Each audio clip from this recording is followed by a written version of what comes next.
Back. Sometimes it's hard to tell. We are back. Guess who's back? Back again. Guess who's not back? Jason Witten. Jason Witten is not back. It took me a second, but that was really smooth. That was fantastic. Well done. Yeah, well, I do what I do. That's breaking news as of this morning, right?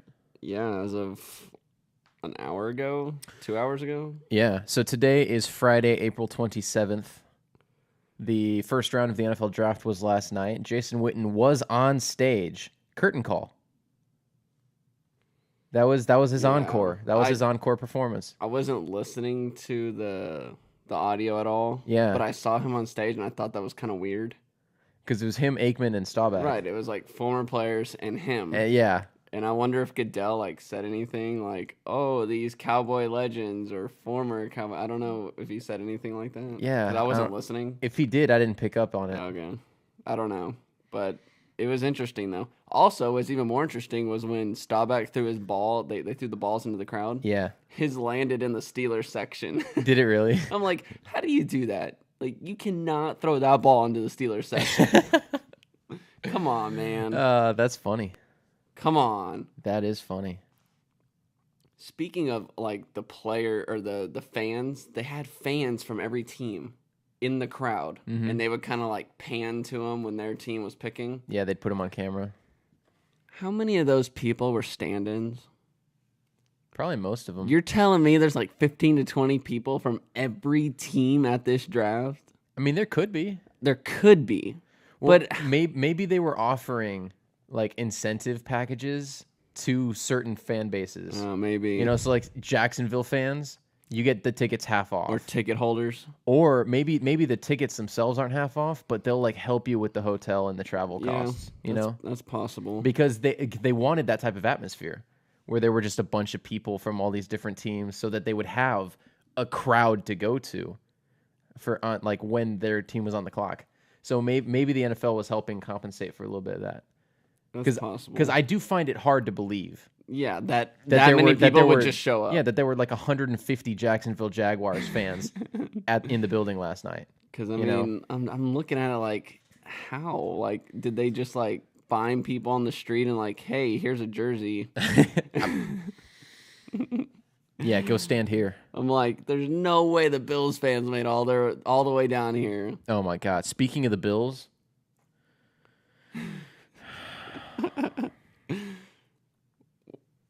They traded up. Wait. They traded up twice. Am I right? Yeah, they did. They traded up twice. Yeah. With both of their ones. Yeah. Unbelievable. They essentially spent a first and 2 second-round picks to draft the worst quarterback in the class. Yes. I don't think it's that close. I could not believe Josh Allen went to them. I thought for sure they got up to take Rosen. That's exactly what I was thinking. I saw the trade and I'm like, oh, good job by Tampa. As soon as Rosen fell past, as soon as the Giants didn't take a quarterback, and you knew that Rosen was going to probably fall out of the top 5, and the Colts weren't going to take him. Right. They had already traded down anyway. Yeah. As soon as that happened and the Bills moved up to 7, I'm like, oh, this is where Josh Rosen goes. Yeah, it was definitely a quarterback because Tampa was there. But, okay, so did you have it on screen? Were you watching the draft? Oh, yeah, I watched the whole thing. So when Josh Allen was picked by the Bills and it showed his weaknesses, anticipation and accuracy, that is literally the job description. That's quarterbacking. Yes. They're oh, well, he's a great prospect, but his weakness is playing the position that you drafted. Yeah, his weakness is quarterback. So dumb. Strength, arm. He's in the Mountain West Conference at Wyoming, right? Yeah. He was not voted all-conference quarterback. And he struggled against Power 5 teams. There were 2 all-conference quarterbacks in the Mountain West. He was not one of them. He was an honorable mention, meaning he was the 3rd best quarterback in the Mountain West last year. And the Bills just spent a first round and 2 second-round picks to draft him. He even got hurt at the end of the year. He barely came back in time for the bowl game. Unbelievable. That is the worst pick of the night as far as I'm concerned. Yeah, Bills, man. Bills. And then they trade up again Well, they traded up again to 16. They from drafted from 22. 22. Yeah. Okay. So they traded up 6 spots to get to 16 to take the linebacker, Yeah. Tremaine Edmonds, right? Yeah. One of the brothers. Yeah, that's right. That's right. Which I didn't realize that they were brothers until I saw Terrell go later. Yeah. And I was like, wait a minute. I've seen that last name about an hour Do ago. they both have a huge nose? Maybe. I don't know. But Yeah. I did see them. They came in together, and I think they had a third brother who I don't know if he plays or what, but they were all at the draft together getting interviewed. But yeah, so they're like the first brothers to be drafted in the first round. That's cool. In the same year. That's really cool. I was gonna bounce from Josh Allen to Josh Rosen because as soon as the Bills took him at 7, you knew Rosen was gonna fall to at least 10, assuming that 8 and 9 weren't traded, right? Right. And then 10 was traded and then the Cardinals traded up to 10 to take him, which I thought was really smart. Because 10 wasn't a spot he would go either. It was the Raiders. Yeah. So at earliest he was going 11 to the and Dolphins. somebody jumped up. And I thought the Cardinals did a great job getting him. I mean, if you were asking, quarterback evaluators and draft experts, Josh Rosen is the cleanest fundamental quarterback in the draft. And he's a great thrower of the football. He's the most pure. And I think he went to a great situation. I think it's similar to what Deshaun Watson got when he fell and the Texans traded up for him. Like that type of situational fit we could see from Josh Rosen in Arizona. Yeah, it's small market, not a lot of pressure, and it's on the West Coast. If I had to put money on, there were 5 quarterbacks drafted in the first round. Yeah. If I had to put money on one of them still being in the NFL 10 years from now, it would be Josh Rosen with the Cardinals. Like with the same team? No, in the NFL at all. Oh, okay. Like, I think Sam Darnold turns the ball over way too much. I do like his fit. I like his fit, and I like Rosen's fit. Darnold with the Jets? Yeah. I don't like anybody with the Jets. It's why I don't like Baker Mayfield number 1. And it has nothing to do with Baker Mayfield. Well, I just don't It like has the everything Browns. to do with the Browns. Yeah. And we talked about this last week. I agree. Do not draft a quarterback until you are ready to compete with the quarterback you are drafting. Like drafting a quarterback to get from 0-16 to 4-12 doesn't get your franchise anywhere. But drafting a quarterback to get from 6-10 to 9-7, that's like what the Lions did with Stafford, right? Mm-hmm. Like that's what the Colts did with Luck. Is like they had a cluster injuries in 1 year. Peyton Manning was one of them. So you knew that they were a better team than the first overall pick. Yeah, then 2-14. Yeah. You know what I mean? Right. But whereas like the Browns they were not better than 0-16 last year. Like next year they're not better than a 4-5 win team. But they have improved. They got some wide receivers. They have improved. Finally have some offensive threats, and they have 2 picks in the first 3 tonight in the second round. I think they have the first and the third pick tonight. Whoops, I don't want round 3. I want round 2. So they can do some more damage tonight. Get some more help. Yeah, they have pick 1 and pick 3, and then picks 4 and 5 are both the Colts. Yeah, good job by 2 those. teams have 4 of the top 5 picks tonight. Yeah, the Colts also have a third second rounder. Yes, they do. Later. It's like number 17, I think. Yeah, so 17 or 18. they can do some damage. Yeah. Well, and we were saying about the Colts because they had pick 6, and then they had the 3 second rounders, and then they had their third, so they had a high third. Like they should draft 5 starters on their team. Yeah, they've already got one. And they got one. I loved their pick. Yeah, it was an easy pick. I loved Quentin Nelson. They need O-line help. They need to save Andrew Luck if he ever comes back. Yeah. So I'm just kind of going in order here. So the reports came out yesterday that Baker was possibly going to go number 1, which, Yeah. I mean, who knows what to believe. Well, apparently, it's John Dorsey, right? Right. GM of Cleveland. Apparently, he made this decision a month ago. He was sold on Baker a month ago. Well, good. They should be. They had plenty of time to look at it. I know. You're the only team in the league that knows who you can pick. Because you have your Before choice the of draft. anybody. Yeah. So, and then I like the Barkley pick to the Giants. I don't like that pick. I love the pick because I don't love any of the quarterbacks. So you go best player, man. Yeah, that would have been Quentin Nelson. the best player in the draft. They do need O-line help. The best player in the draft is Quentin Nelson. But, whenever they're doing what you're saying. They're drafting the players around him, so that way when they do are ready to get that quarterback, rather than take the quarterback now with not a lot around him, especially the O-line. But I like the pick. I thought for sure that's where they would go. Then you had the Jets, and I was like, okay, they're taking quarterback. Do they go Darnold or Rosen? Or Allen, I guess. They did not go Allen. They went Darnold, which I wasn't surprised. But pick number 4, I was very surprised. Denzel Ward. Very surprised. Although he was projected to be a top 10 pick, I didn't think Cleveland would go for him. You thought they'd take Chubb. I thought for sure they'd take Chubb. I'm like, oh my God, this is the dream scenario. Chubb and Garrett. They passed on Chubb, and they still get Chubb. Yeah. Oh, Chubb and Garrett. And so I'm just sitting there watching. I'm like, anybody but Chubb. Anybody but Chubb. And then it was Denzel Ward. And and so I read the lips of the commissioner, and he's like, I knew I didn't read Bradley Chubb off of his lips. Yeah. And I'm like, yes. And I didn't even see who they picked. Yeah. And then I saw Denzel Ward. I'm like, what? I was like, okay, sweet. Yeah. It's not Chubb. And so Chubb just falls into my lap at number 5. With the Broncos. With Von Miller. Yeah. Von Miller's Instagram was hilarious. And why am I blanking on his name? Or Snapchat or whatever. Shane Ray. Oh, yeah. Because they don't really have that D end. They have the rushing linebackers. Yeah. So now they replaced what DeMarcus Ware was. And so, yeah, they got 4 pass rushers if you count Shaq Barrett, also at linebacker. Yeah. Oh, my God, this pick is so awesome. And thankfully, Baker Mayfield was gone, so we couldn't take him. Because Elway loves him. Yeah, it sounded like they really liked him, so that would have been the quarterback to take. Like I said. But I don't think they expected Chubb to fall either. Yeah, like I was saying earlier, I don't disagree with Baker Mayfield.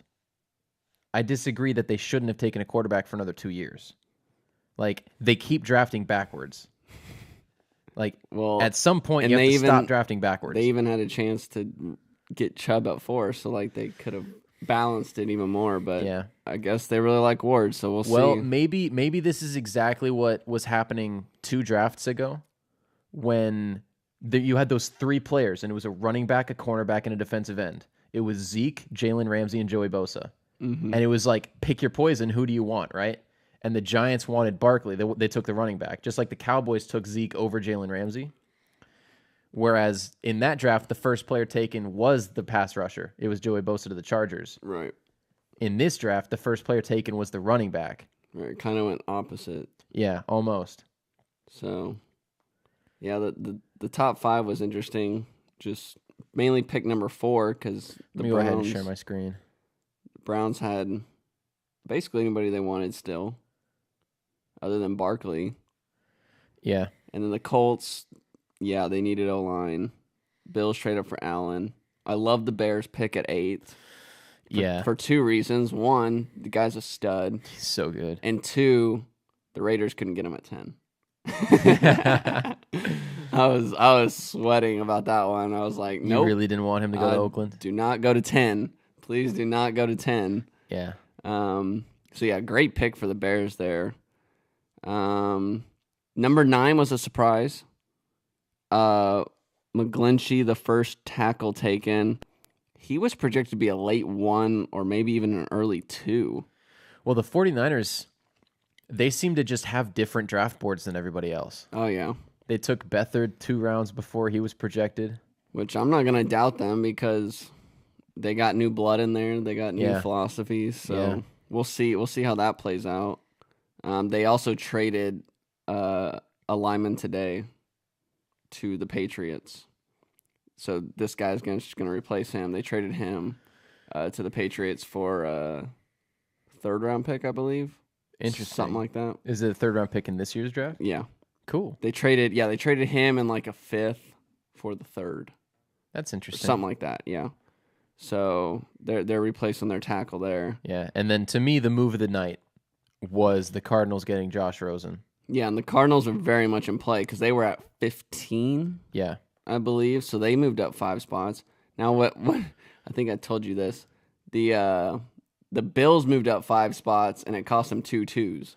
Yeah, and they're 1. Right, they swapped 1s. The Cardinals move up 5 spots, and it cost them a 3 and a 5. Yeah. just to pick 3 spots later. Yeah, and that's the difference between the 7th pick of the draft and the 10th pick of the draft. I guess. Like, it didn't seem like that big of a difference to me, but good job for the Cardinals. That's also the difference in the general managers that were involved in those trades. Could be, yeah. Because I feel like the Raiders could have got more out of it based on what just happened. Yeah. Maybe, they got a 3 and a 5. Why not a 2 and a 4? But to me, this is why I love the Cardinals and how they moved this so well, is because there was no panic in this move. The Bills panicked. They saw one of their guys fall out of the top 6. Yeah, and then they threw everything that they had at it. They might have overoffered initially. They way overoffered. They probably should have started similarly to what the Cardinals offered. Yeah. Like, hey, look, we'll give you now, pick 12. I mean, we don't know what happened, but they could have started like that and it worked their way up to 2-2s. But whereas the Cardinals are sitting there and they're like, look, we know you're not taking a quarterback, Oakland. And that's what Buffalo should have done with number 7. Who was number 7? It was the Buccaneers, right? Right. It's like, look, y'all just drafted Jameis. We're pretty sure you guys aren't taking a quarterback, and so we're going to lowball you. And it's like, look, you can take 3 picks for 1 if you want. That's up to you. But these are the 3 picks we're offering. And that's what I think the Cardinals did, as opposed to the Bills were paying for the commodity, whereas the Cardinals, they understood that they had the position of strength. We're giving you 3 players for 1 pick. Because you're like, this pick means a lot more to us than it does to you. This is what the pick means to us. Take it or leave it. Right. And like, that's the way to get the most value out of this type of trade. That might have been the only offer they got. I love what the Cardinals did with this trade. It's a good pick. I don't even love Josh Rosen much. Like, I don't think that he's Aaron Rodgers, Tom Brady. I don't personally think he's that guy. That's just my opinion. But the fact that, like, they pulled it off, and you can just see, as you were saying, like, the differences in the values on the trades. Right. They pulled it off at a good price. You could call it a bargain as opposed to what the Bills just paid. They pulled it off at a bargain. They got their quarterback. I mean, Carson Palmer and the head coach both retire. So now they have new coach, new quarterback same year. And it to me, it seems like everything's kind of coming together in a division that second place is going to kind of be up for grabs. I mean, this was a team last year. Did they finish 6-10? No, they finished like 7-9, 8-8, right? The Cardinals. No, I think it was worse than that. Were they 6-10? I mean, they had the 12th. They had the 15th pick of the draft. Oh, did they? Yeah. I remember them being bad. I'm pretty sure they were like 8-8. Maybe. I don't know. Let me look. They kind of just disappeared in that division because the Seahawks kind of falling apart and the Rams' emergence, and then the 49ers won the last 5 games. Like, the storylines were elsewhere. Yeah, they were 8-8. They were 8-8. This was an 8-8 football team last year. I swear they were like 4-7 or something. They probably were. I mean, that wouldn't surprise me. Because I don't ever remember them being in the hunt. Yeah, but I love that pick. Yeah, and then I love the Dolphins pick at 11. I mean, Minkah Fitzpatrick was a guy that a lot of people were saying could go 4 to the Browns. Like, he's that quality of safety. Yeah, that was nothing wrong with the Dolphins there. They have so many needs, so they really couldn't mess that one up. And then the Bucks, who I thought were going to take Derwin James at 12, who they could have taken at 7 and then still gotten him at 12. Yeah. Take Vita Vea. Vita Vea. Yeah, and that was with the pick that they traded down to with Buffalo. Yep. And I like that pick. Yeah, it's a good pick. And then, to me, one of the interesting picks in the draft was the Redskins taking Daron Payne. Yeah, it felt a little early. He was the kind of guy that it just felt like he was going to go in the 20s, you know? Right. But similarly, maybe they were just sold on taking a defensive tackle, and since one went right before that, they just took the other. Yeah, I don't know. That could have been their mindset. Yeah, and then the Saints with Marcus Davenport, that's a guy that the Raiders were looking at. Like, in all of the mock drafts that I was looking at, he was always mocked number 10. It was him or Derwin James. Always mocked number 10 to the Raiders. Like, so every that's single why the one. Saints moved ahead of the Raiders. Yeah. Maybe. because I forget who they traded with. Green Bay. Green Bay, yeah. So yeah, I thought they were gonna take Edmonds because I knew they had to, or I was trying to think of who they needed. Yeah. And I really wasn't thinking defensive line because of how many sacks they had last year. Uh-huh. And I was thinking, well, they spent a lot in the secondary. They got a pretty good offense. I was thinking that they go linebacker, and then they went defensive end anyway, so they're just going to have more rotation players and have fresh bodies to go out to the quarterback. Yeah. God, that team's going to be scary. And then the Raiders at 15, they took offensive tackle Colton Miller. Not bad. Got to keep Derek Carr healthy. Yes, you do. The Bills, with the second trade up of the round, Right. they took Tremaine Edmonds. Yep. Not a bad pick. And you, I'll never get over that comment. Like, well, Ryan Howard is now second place in the big nose category. That was so funny. Dude, I saw that on TV. I was like, whoa. And then this was a pick that kind of broke my heart as a Cowboys fan. Broke my heart. Was Los Angeles Chargers taking Derwin James. I know. Sucks. And then the Packers took Jair Alexander. Yeah, that was a good pick. They traded down to like 20 something, then traded back up to 18. Yeah, to get him. And then I'm okay with this pick as a Cowboys fan. I mean, because linebacker is a position that we need a lot of help. It fills a need. Yeah, and he's a good player. Way. He's a good player. Yeah, he's this to me. It's not like the Taco Charlton pick last year. No, where it feels better. Oh, yeah, it feels so much better because last year the Cowboys, they had like 4 or 5 guys that they were targeting. I think they had the 27th pick. They had like 4 or 5 guys that they were targeting with that pick. All of them were gone. And then they made the wrong choice because they drafted somebody that they didn't give a first round grade to just because it was a defensive lineman and they knew it was a need. You know? Yeah, this one feels a lot better. And also, pass rushers just do not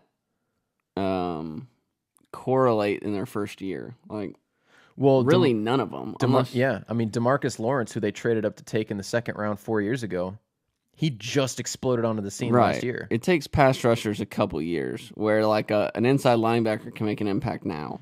It didn't take Joey Bosa a couple years. Yeah, well, we're not talking about that.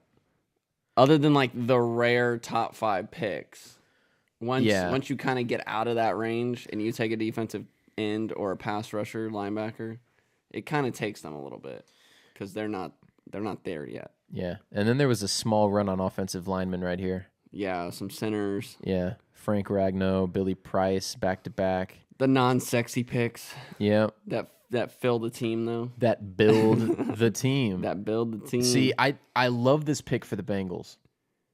I love this pick for the Bengals because you know they're moving on from Andy Dalton in a couple of years. It's time.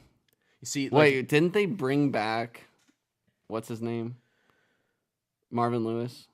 Yeah, they did. He was like, "Oh, I'm gonna go elsewhere." But for the first time, he can bring in the assistant coaches that he wants. Then what has he been doing for 15 years? The ownership has been saying we want these guys. Oh my god. Yeah, you want to talk about mismanagement? That franchise needs help, man. You see, but I think the Bengals are actually one of those teams that's positioned really well to be good in like 6 or 7 years. Like not today. That's every team. I disagree. Like where are the Patriots and Steelers going to be in 6 or 7 years? I don't know. It depends how they draft in the next couple of years. But I like this pick because you're expecting first round offensive lineman. That guy's going to be like a 10, 11-year starter. It's hard to miss on linemen. I feel like that's the safest like area to draft. Doesn't it feel like there's less bust on the offensive line than Eric Flowers? Well, less. Not none. Yeah. Less. I disagree. It feels like other positions are more... The positions to me that have the least bust potential are defensive line and running back. Like, it is really rare if any of those picks are busts.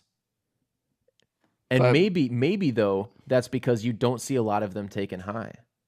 Like, maybe that's a correlation there because... Like, the fact that, like, Zeke and Joey Bosa were both drafted in the top 5, it's really rare. And, like, here you have Chubb and Saquon Barkley. But with linemen, the offensive linemen, I think you get more bang for your buck. I think they last longer. One of the reasons why there is such bust prevention is that, like, you can move them. Like, if you're like, hey, this guy's much better at a guard position, you can move him inside. Right. Whereas you don't really have that luxury with, like, a linebacker. No, You know? yeah. Like, if he's like, hey, this guy's a lot better on the inside. You're either making a play or you're not. Exactly. Maybe.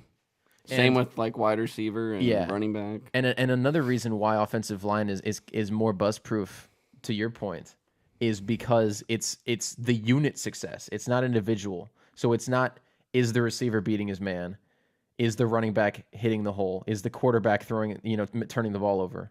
It's not, is the safety covering the zone? Right. Like it's the five of them together. And so offensive line, it's team success. And so you could have somebody, it's like the Cowboys. When they had Tyron Smith and Ron Leary and Doug Free and Zach Martin and Travis Frederick, when Ron Leary missed a game and Lyle Collins would play left guard, he was fine. Right. Now you move Collins from guard to tackle to a position he's less comfortable, and he has to play the starter role, and he doesn't. Now all of a sudden there's all these questions about him. It's a team success thing on the offensive line. I'm sure some of these fans are like, linemen, centers, especially centers, because like they're not left tackles. They're not, the studs. They're probably like, whatever. But who puts the ball in the quarterback's hands? Yeah, he makes the signal calls at That's the line. Man. He's the guy. And if you think that you have a guy in this draft, if you think there's a guy coming out of this draft that can be that, as you were saying, the signal caller, the block protection schemer, and make those adjustments on the fly, two of them are taken, and deliver a good snap and make a block. Yeah. If that guy's in this draft, you got to take him. I mean, I'm always for taking offensive linemen because they don't grow on trees. No, and you always need them. They're built like trees, but they don't grow on trees. They are a tree. Can't move them. Rashaan Evans, linebacker from Bama. Yeah, another good pick. That pick was traded. That pick was owned by 4 different teams. That's it? Before the selection. That's crazy. Oh, man. Isaiah Wynn, offensive tackle from Georgia to the Patriots, because they needed to replace Nate Solder. Yeah, and now they got 2 tackles in the last 2 days. I will say one of the shocks of the first round to me was that Calvin Ridley was not the first wide receiver taken. I know it was a toss-up because DJ Moore had the speed. So I think the fit with the Panthers fits more.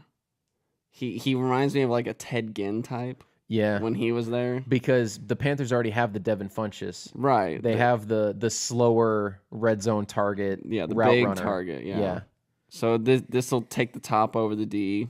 And the Panthers love to throw it deep. Yeah. He'll just go. And so this one made a lot of sense to me, I think. And I know they were graded very closely.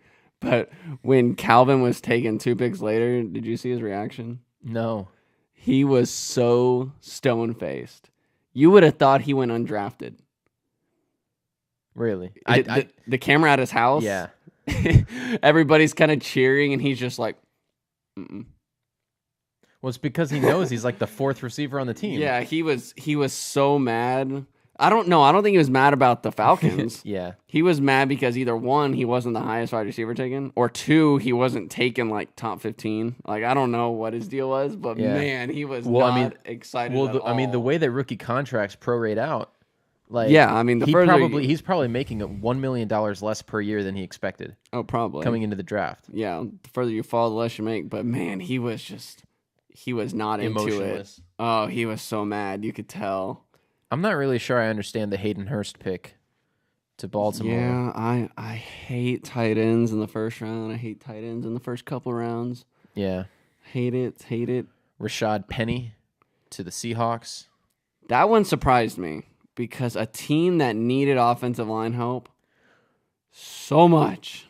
Well, I don't know if there was a lineman to take. That's but the thing. Oh my god, that's the thing. The run on offensive linemen. Well, let me go back and count. Isaiah Wynn, Billy Price, Frank Ragnow, or anything, Colton Miller, anything else. Mike McGlinchey, and Quentin Nelson. There were 7 offensive linemen taken before them. They could have taken a safety because Earl Thomas is going to be gone after next year. They could have taken Tevin Bryan because they've lost Michael Bennett. They could have taken Mike Hughes because they just lost Richard Sherman. Right. They could have gone so many directions. And they went running back. I'm like, of all the positions to take, I know they don't have great running backs, but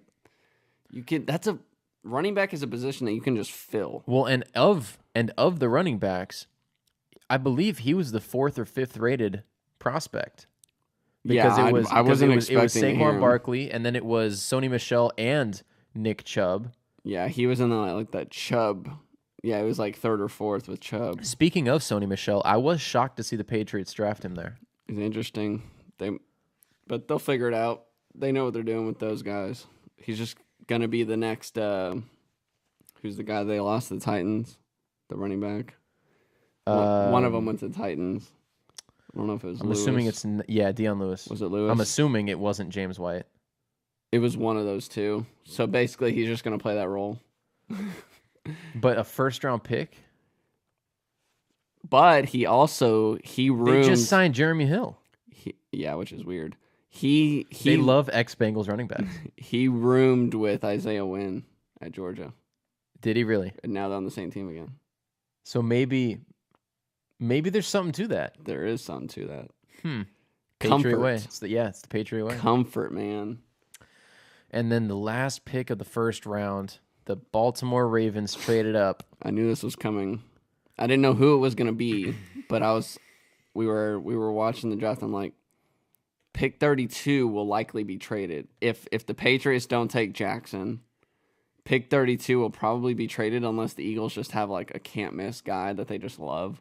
Yeah. And I was like, okay, so somebody's going to trade back into 32, take Lamar Jackson, get the 5th-year option, and take him. And that's exactly what happened because that's what happened with Bridgewater a couple years ago. If you get the guy in the 1st round, you get a 5th-year option. Yep. So good job for the Ravens on doing that. We'll see if it pans out. Well, they're not expecting him to start. I'm No. assuming Joe Flacco. I don't know the details of how much longer Flacco's under contract, And but that's I'd imagine exactly it's, why you go get him in the 1st round. yeah. So you can sit him, but you get that extra year back. But you can sit him for 2 years, and then you still get 3 years of a rookie deal. Right. Yeah. So That was another smart move there by the Ravens. Yeah, that's why you go up to 32 to get a quarterback. Any other position? Nah, you don't get up there. But it's just the way the draft go. Yeah. It's the way the draft go. So yeah, it was pretty interesting. It was very unpredictable, very fluid, a lot of trades. Yeah. Up and down, or in the case of the Packers, both. Mm-hmm. It was fun. I will say, I am so happy for the quality of these NFL teams at the top of the draft that we did not see 4 quarterbacks in the first 5 picks. I cannot tell you how happy I am. The only thing that could have made this even crazier is if the Browns had taken 2 quarterbacks. They're like, we are not missing. They're like, Baker Mayfield 1, and then Darnold goes 3, and they're like, crap. Josh Rosen 4. Yeah. God, that would have made it so more interesting and just hilarious. Like I was kind of rooting for it just for the craziness, and also because that meant Bradley Chubb would not go 4. Yeah, a little bit of bias there maybe on your part. Yeah, did I want to Chubb so bad? You got him. Got him, coach. That's exactly right. I do want. I'm pretty sure that here in a moment we're going to talk about notable quarterbacks that have been drafted, and we narrowed it down to the last 25 years. Yeah, when the draft was reduced to 7 rounds in 1994. Yeah. So starting with the 94 draft up to the 2018 draft now, right? That's 25 years of drafting. Yeah. At least for the first round. And we're going to go through, we're going to look at history, and we're going to see like where have the top quarterbacks been taken, and who has been taken in the first round that maybe didn't pan out. First rounders compared to other steals in the draft. Well, I can never get over. Is it the 2012 draft? No. The luck draft? It was the 2011 draft. The Cam Newton draft? Yes.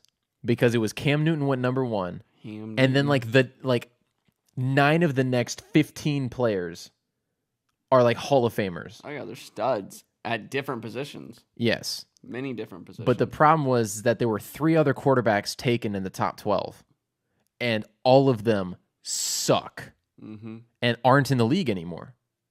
Except I think Blaine Gabbert's with the Cardinals.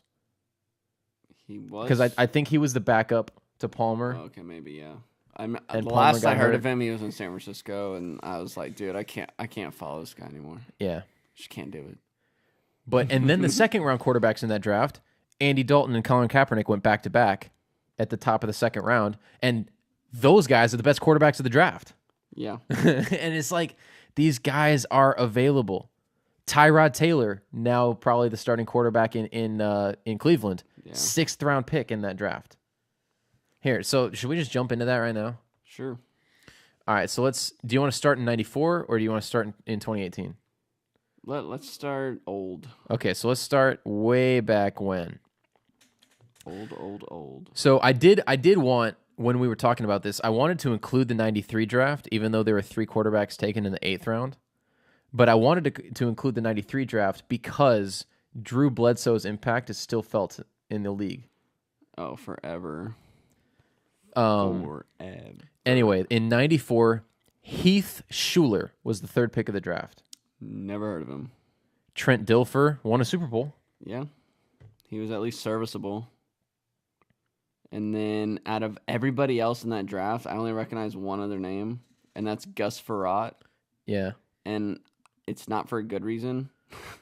I'm pretty sure he was the guy who played for the Redskins, scored a touchdown, ran it in, and saw the wall and decided it would be a good idea he headbutted the wall. Yeah, I think you're right. And concussed himself. Yep. Oh, my God. So there were 2 quarterbacks taken in the top 6 in the 94 draft. And then none till pick up 111. Who the heck is Heath Schuler? No idea. And, I mean, Trent Dilfer's career, he lasted. His production as a quarterback, probably not first-round worthy. No. But the Super Bowl, it helps. It does validate the pick. But did he win the Super Bowl with the Buccaneers? No. He was with, I believe he went to the Ravens at that point. Yeah. When he won.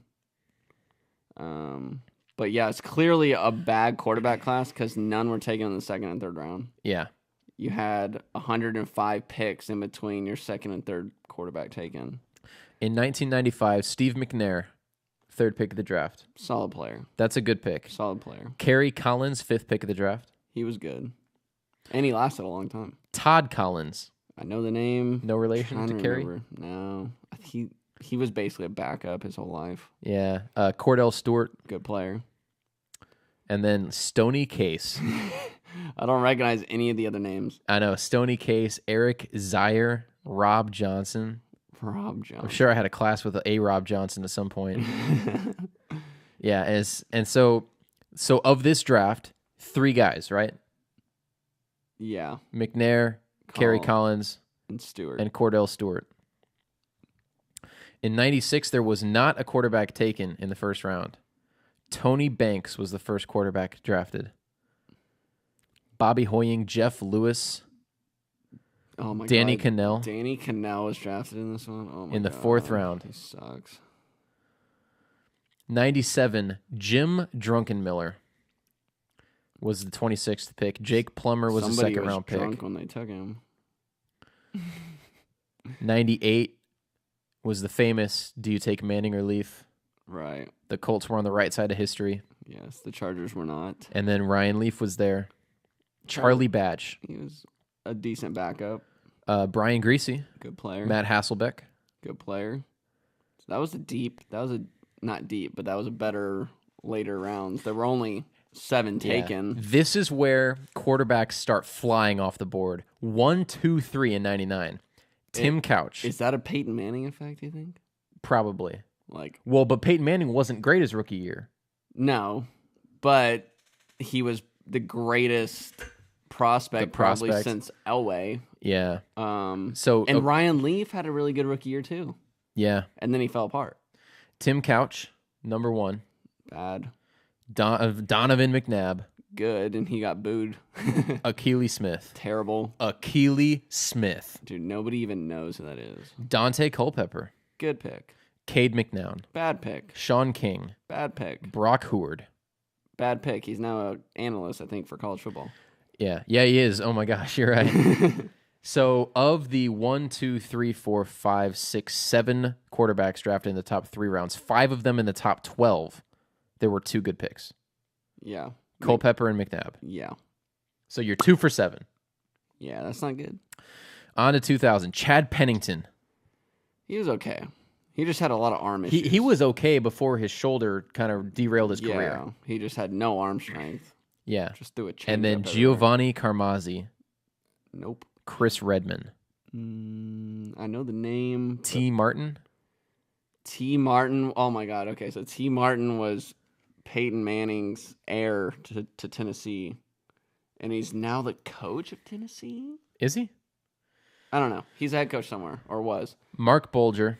He was decent. He was much better than the 6th round value. Yes. Spurgeon Wynn. Nope.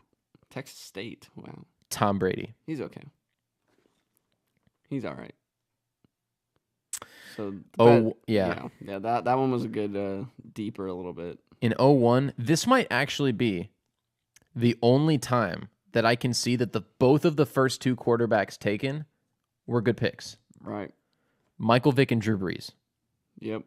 Of course, Drew Brees went on to be good somewhere else, but I mean Quincy Carter was okay for a little bit, but yeah, wasn't not worth the 2nd round pick. No, not worth the 2nd round. Marcus Tuiasosopo. Wow. Jesse Palmer, AJ Feely. Chris Wenke won a Heisman, by the way. Did he really? 4th round pick. Sage Rosenfels. He was in the league until like the last couple years, just as a backup. I think you're right. Yeah. But then we go to 2002. David Carr, number 1. Not a good pick, but also got sacked the most. Oh my God, that guy probably They couldn't protect him. He probably still leads the league in sacks. Joey Harrington. He wasn't great. He was okay for like a year or 2. Patrick Ramsey. Not a good pick. Josh McCown. Still in the league. David Garrard. He was okay, especially for a 4th. So the 2 best quarterbacks of this class were the 3rd and 4th round picks.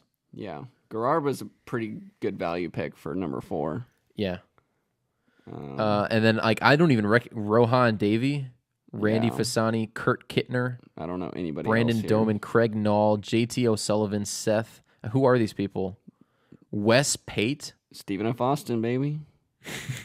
And then 03, Carson Palmer, good pick. Yeah, good pick. Byron Leftwich. He was okay for a little bit, but then lost his job to Garrard. Yeah, who they drafted the year before. Pretty much. In like the 4th round. And then he just became a backup in Pittsburgh. Kyle Bowler. Rex Grossman. Nope. Dave Ragone. Nope. Chris Sims. Had like one good year ever. Seneca Wallace. Backup in Pittsburgh. Brian St. Pierre. Drew Henson. Drew Henson ended up on the Cowboys. Yeah, he did. Cliff Kingsbury. Oh my God. Drafted by the Patriots in 03. Oh, man. Patriot way didn't work for him. 04. Okay.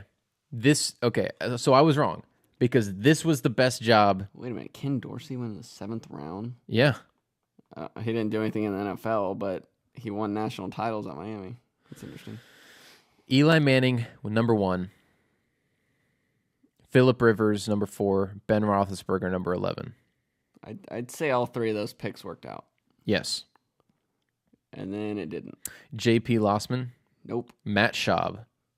The worst McCown. Yeah. Craig Krenzel. Nope. Andy Hall, Josh Harris, Jim Sorgi. Jim Sorgi was the lifetime backup to Peyton Manning. Jeff Smoker. John Navarre. Cody Pickett, Casey Bramlett, Matt Mock, B.J. Simmons, and Bradley Van Pelt. Who are these people? There's like 11 picks in the last 2 rounds here. Yeah. That are quarterbacks. Wow. 05, Alex Smith, Aaron Rodgers. Yeah, good pick. Jason Campbell. Not so much. Charlie Fry. Backup. Andrew Walter. Don't know him. David Green. Kyle Orton. Dude, that's good value there. Dan Orlovsky, the most famous play in history. Oh, my God. Derek Anderson. Matt Castle. Ryan Fitzpatrick. The last 3 quarterbacks taken in this draft Are actually decent value. should have gone 3, 4, 5 in the draft of quarterbacks. Yeah, after the first 2. Well, I'll take Jason Campbell over Matt Castle. That's fair. But that's about it. That's fair. Oh, and Kyle Orton.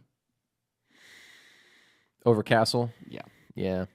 06, Vince Young. I think he was a better player than his career trajectory would suggest. Yeah, that the relationship there in Tennessee was just so bad. Matt Leinart. Nope. Jay Cutler. Not good, but somehow he panned out this long. Kellen Clemens. Nope. Tavares Jackson. Nope. Charlie Whitehurst. Nope. Brody Croyle. Man, these quarterbacks Ingle suck. Martin, Omar Jacobs, Bruce Gradkowski, DJ Shockley. 07. This, by a mile, the worst quarterback draft ever. Oh, my God. Yeah, this one sucks. Jamarcus Russell, number 1, Brady Quinn, Kevin Cobb, John Beck, Drew Stanton, Trent Edwards, who's probably the best quarterback in the draft, Jeff Rowe, Torrey Smith, Jordan Palmer, and Tyler Thigpen. I don't even know who's the best here. I'll go with Stanton. Drew Stanton. Oh, my God. This is terrible. And then you come right back in the next year with Matt Ryan and Joe Flacco in the first round. Yeah, then all of a sudden you got some players.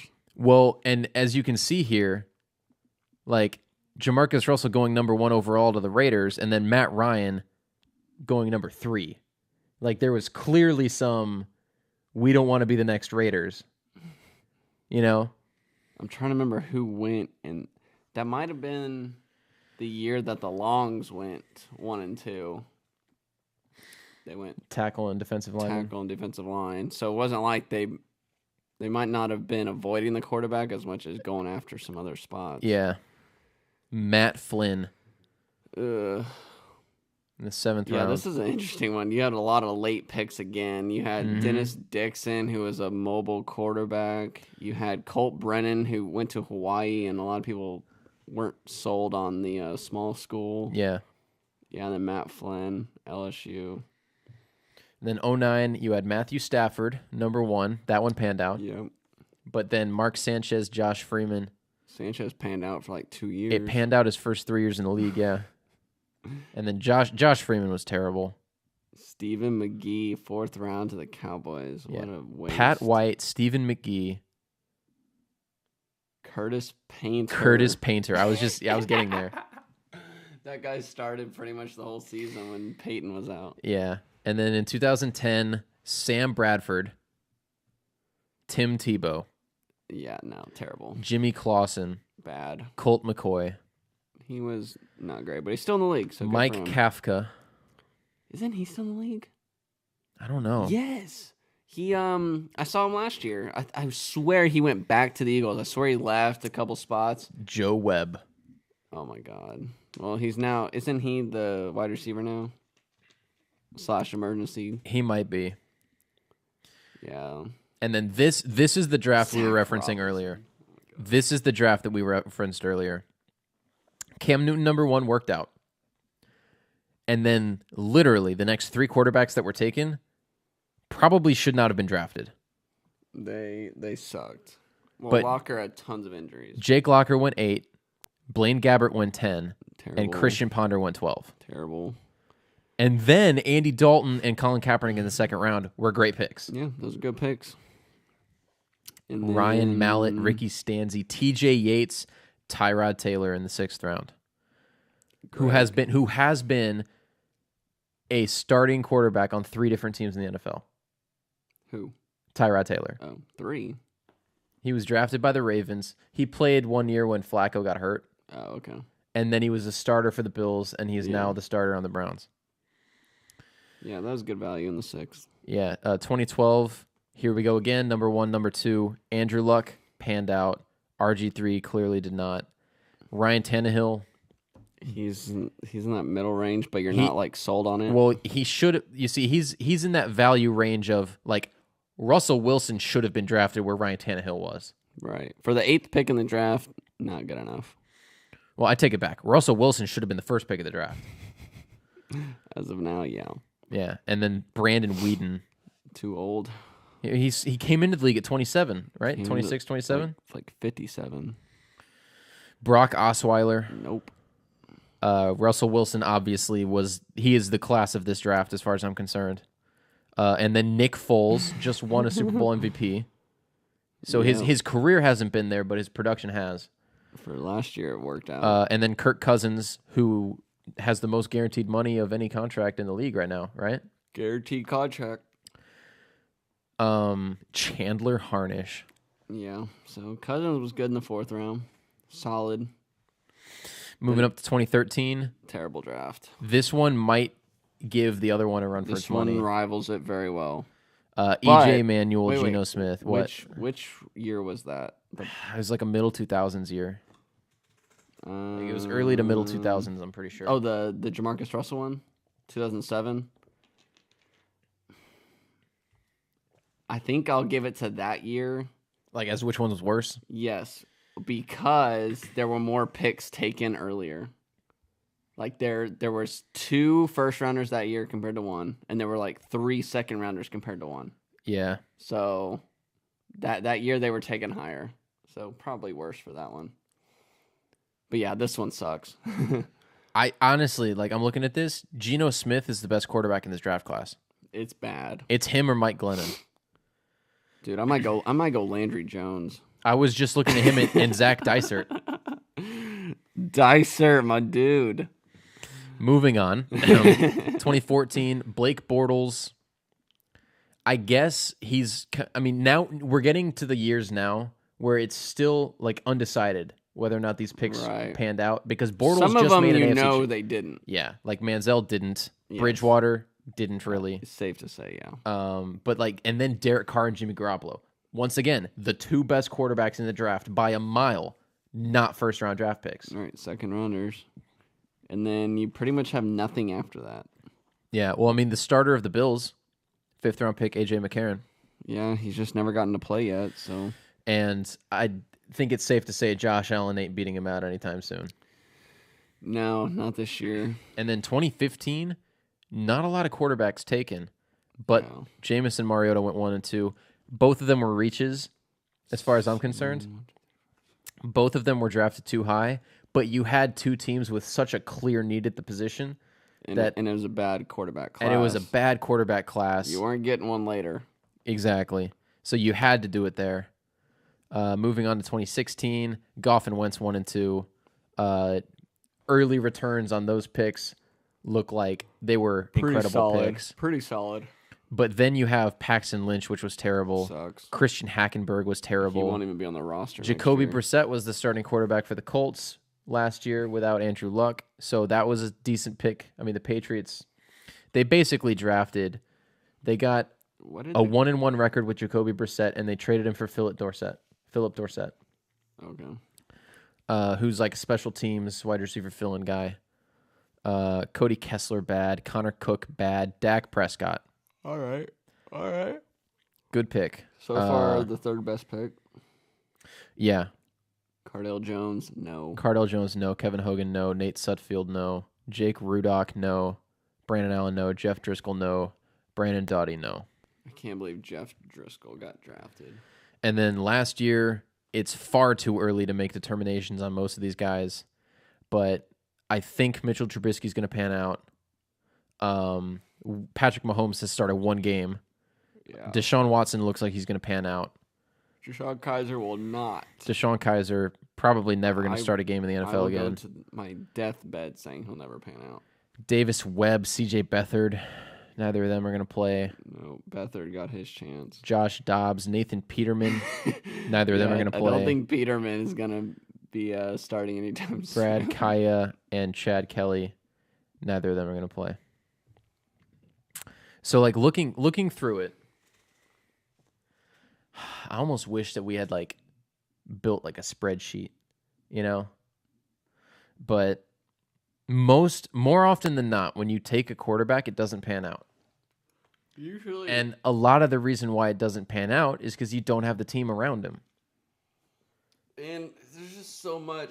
There's so many moving parts with the quarterback and the team and the coaches, and it all just has to be the perfect fit.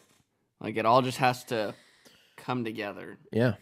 And maybe that's the GM too, everything. The owner, like, everything just has to mold, and it molded perfectly for the Patriots. Yeah. I mean, it's so hard. It's so hard to predict and know who's gonna pan and who's good for your team, and then after everything comes together, you gotta avoid injury, you gotta avoid getting in trouble, you gotta avoid all that kind of stuff, and it's the perfect storm. Yeah. And that's just football. That's just football, and that's the quarterback position. Well, I think something else that's kind of been overlooked at all these quarterbacks that have been drafted recently is that they're playing in a time where there are 4 all-time greats. There's Tom Brady, Ben Roethlisberger, Drew Brees, and Aaron Rodgers. Those are 4 of the top 15 quarterbacks. And Peyton Manning just retired a couple years ago. Yeah. So those are 5 of the top 15 quarterbacks of all time playing in the same era. Like, there's not a lot of room for anyone else to establish themselves as an elite quarterback. And so, like, part of that is why a lot of these guys aren't panning out as well. Yeah, it feels like it's hard to live up to that. Well, I mean, if you just look at it from a production standpoint of the wins and losses, like, there are more wins taken by those 5 quarterbacks. Like, there are less wins for everyone else in the league. Right. Because the Patriots are going to win 11 to 14 games every year. The Steelers are going to win 10 to 14 games every year. The Packers, as long as Aaron Rodgers plays, are going to win 10 to 14 games every year. They're playoff teams. Yeah. And so it's like there isn't a lot of room for a lot of other guys to be successful, which is why it's so dependent on fit and team. Is because it's not like these guys are just coming into the league and everybody has a blank slate, and so it's just on the merits of the player. It's not that way. Like, as you were saying, it takes a perfect storm to come together for these guys to be successful. Yeah. Which is why you shouldn't draft them so early. But yet they do. And this year, 5 more went. 5 quarterbacks in the first round, 4 in the top 10. Which is the most since 83. And the funny thing is that there were 5 quarterbacks taken in the first round. Both you and I agree. Only one of them was a bad pick. Like, we're both okay with Baker Mayfield. Yeah. I mean, we both like Sam Darnold to the Jets. We both think that the Cardinals did a good job with Rosen, and we both think that the Ravens did a good job with Jackson. But Josh Allen, number 7. A lot of them, I'm okay if they sit a year, like, especially Allen and Jackson. Well, Jackson will. Jackson 100% will. But yeah, like Allen probably will sit a year behind McCarron. And then we'll see on the other 3. I mean, Rosen probably starts right away. I don't think Baker Mayfield starts right away. Yeah, he may not either. Because they just traded for Tyrod. But that'll be the shortest leash, I think, of all of them that don't start. Like, he might get in there quicker than any of the others. I think Josh Rosen starts day 1. Yeah, me too. Because they don't have anybody. Yeah. They have nothing. Like, unless they want to call me. I also think Lamar Jackson probably has the second best chance to be the starter week 1. No. Who do you think? Because Flacco's going to play. See, I think Flacco is terrible. Well, I do too, but he's going to play. He's still making money. He's going to be playing. That's 100%. But yeah, second best chance after Rosen, I give to Darnold. With the Jets? To start week 1. They have Josh McCown and they also have Teddy Bridgewater. Yeah, and I'll lean towards... They went from having no quarterbacks to 3 quarterbacks. Yeah, and Hackenberg and Petty are probably not going to be making the team this year. I agree. So, I mean, the Jets are unpredictable, and the coach is on the hot seat, so I wouldn't be surprised if Darnold starts week 1. We'll see what he's got training camp, but 5 quarterbacks taken. 5 drafted. 1983, there were 6. But also, that was the best quarterback draft class of all time. True story.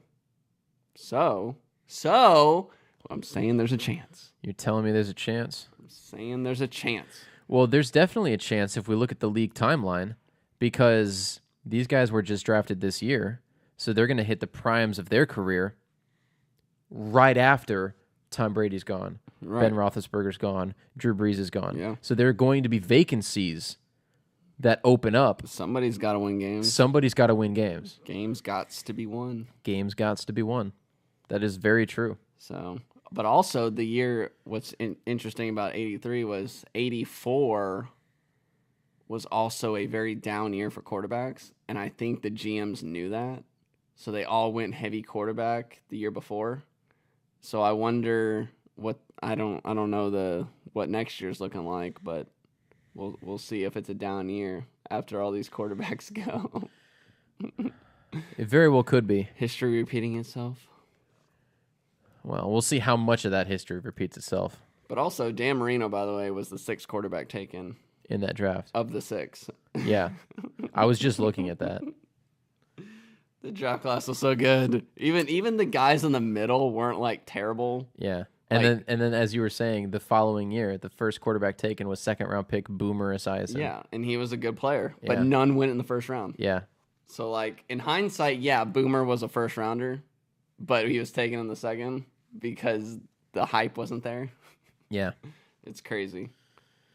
And like you're saying with this hype, like teams, I think the Bills did this with Josh Allen. Like teams will convince themselves that they want certain players, and it doesn't make any sense. Maybe, but they haven't taken quarterbacks high, so it's kind of not in their nature. But I always come back to jump to a different sport for a second. The Astros drafting Mark Appel over Chris Bryant. Like, I will never get over that for as long as I live.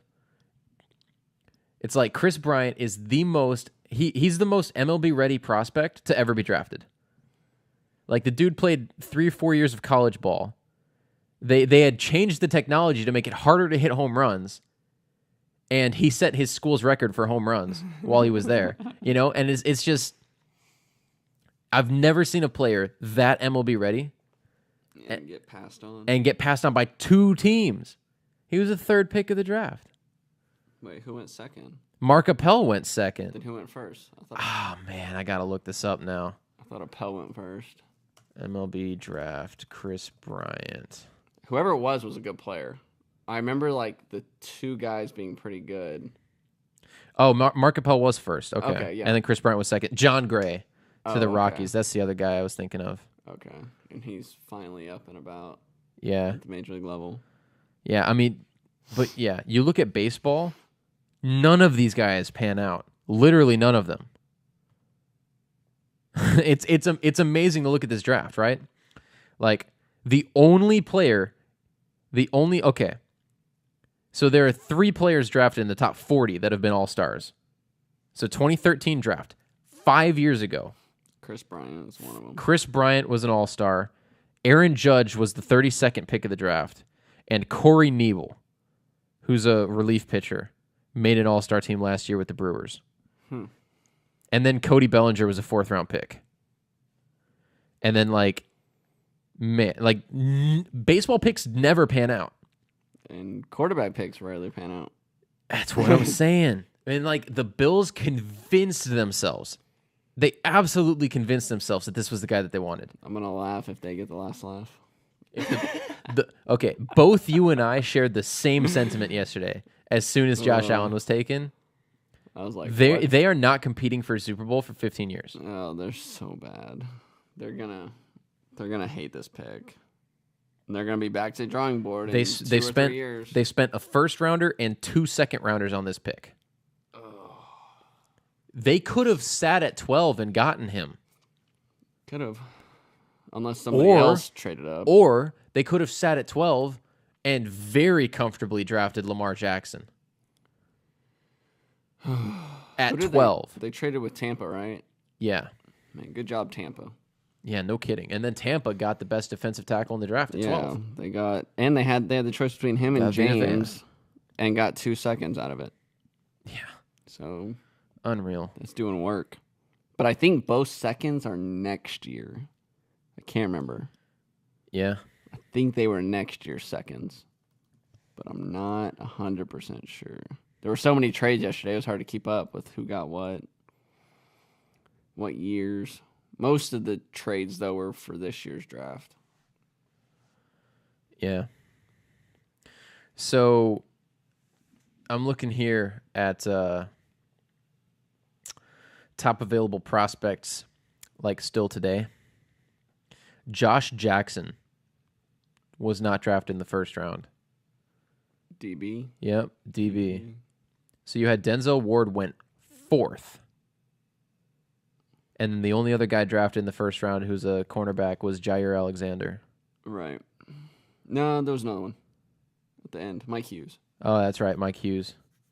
You are right. Yeah, you're right. There were a couple of safeties taken, Derwin James and Minka Fitzpatrick. Yeah.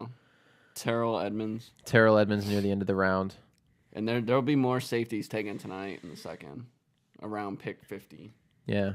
So I wonder what the some of those teams at the end of the round that took those guys like Terrell Edmonds and Mike Hughes, I wonder what they were seeing in them over Josh Jackson. I mean, probably fit. Mike Zimmer knows his defense. Yeah. Probably saw something in Hughes. Also, 2 of the top 3 prospects still listed, offensive linemen Will Hernandez and James Daniels. Yeah. Good players.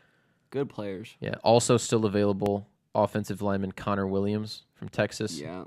I think you could see all 3 of those guys go Immediately. Yeah. Because if I'm looking at who has those picks, Cleveland has 2 and Indianapolis has 2. Yes, Indy needs to take at Indy least is one. going to take one of those players, and they're probably going to there. yeah. 'Cause And Indy might try and take another one at 49. I think a lot of people's big boards have those linemen probably at the top, if not, maybe near the top. But the Giants have the second pick of the round. And they need offensive line. Oh yeah. So I think you could see. I think Hernandez and Williams, I think, are the 2 best left.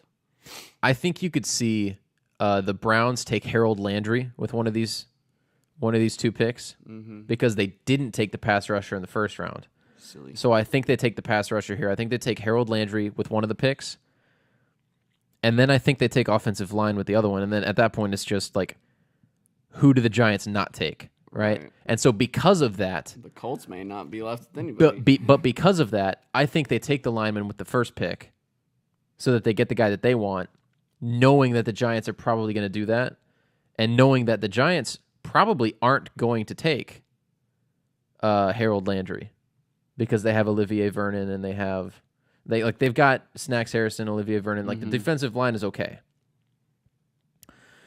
But yeah, 4 of the top 5 picks are 2 teams that need some help. Yeah. I mean, everybody needs help in the draft. Yeah. That's the way the league is designed. Especially when you're drafting at the top of each round. Yeah. Yeah. I think we could see 3 offensive linemen go right there in the first 5 picks. And then you got safeties that are going to go. You got running backs that are going to go with Chubb and Geis. Yeah.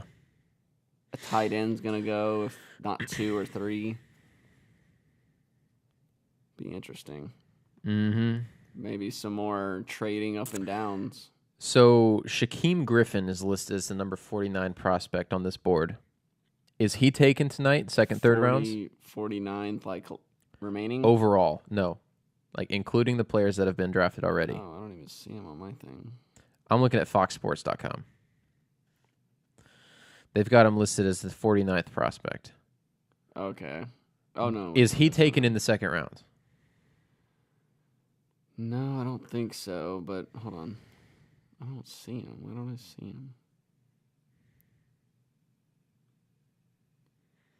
Yeah, I don't even see him on my thing. What the heck? I don't know. I don't think he goes in the second. I think he goes in the third. So you do think he's drafted tonight? Yeah. But it'll be I think he's at the draft. I swear I saw him yesterday. So I think he's there waiting on his name.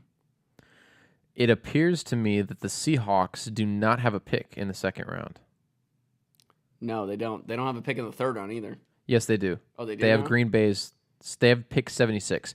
I would be surprised. Oh, that was who Green Bay traded with. I would be surprised if Shaquem Griffin got past them there In the third? because they drafted his brother last year, Right. and he and his brother are really close, and they're both pretty good. I would be surprised if he got past the Seahawks at 76. That's the latest I see him going. So, yeah, they didn't have a second or third until they traded with the Packers last night. Yeah. And now I think the Cowboys are not going to be trading their second to the Seahawks for Earl Thomas. You don't think so? No, not after today's news. Oh, after Jason Witten retired? Yeah. You think they're going to take a quarterback in the second round? Or, I'm sorry, a tight end in the second round? I mean, it's way more of a possibility now, but I sure hope they don't. But not that they will do that because of that, but now they know that they will need to take one at some point, which means that eliminates that pick being a different position, which now means they need this pick for something else. Yeah. So you kind of have like the trickle down effect of where do we take a tight end, and now we really need this pick for something else. I think it's time for the Rico Gathers experiment to finalize. To end. Whether or not he makes the roster or not. I just know he's had like some really bad concussions and symptoms. Yeah. I don't really know, but they'll whatever they do with that, I don't know. But dude, I do not see Griffin like anywhere on this thing. I don't even know what I'm looking at anymore. Like I went to like page 4, and these are just like best available. Yeah, different people, different opinions. Dude, he must be like way down here. Well, a lot of people have him as like a 4th or 5th round guy. I guess. I could have sworn he moved up a lot of people's boards. Yeah, whatever. He goes where he goes. Yes, he does. At the end of the day, that's the reality for these players. You're going to end up where you get taken. Yep. And there's only so much you can control.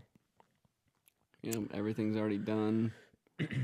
I will say, what like in the context of like what the players can control. The reason why I'm okay with Baker being the guy that the Browns took, like if they were going to take a quarterback, I like that they took Baker because he is so confident. Yeah, and I think agree. the locker room needs a little bit of that. Like he's a natural, charismatic leader, whether or not the other team's going to like him or not. Like he's naturally somebody that people get excited for and with. He won't be scared of being on the Browns. And he is not going to be scared of Terrell Suggs coming from the left. Yeah. Like he does not care. And he's got playmakers outside, so we'll and see. He's an accurate thrower. Who's the guy they got from Miami? Jarvis Landry. Landry, yeah. And if Corey Coleman's okay, and if Josh Gordon doesn't, get suspended again, then you're talking about an offense.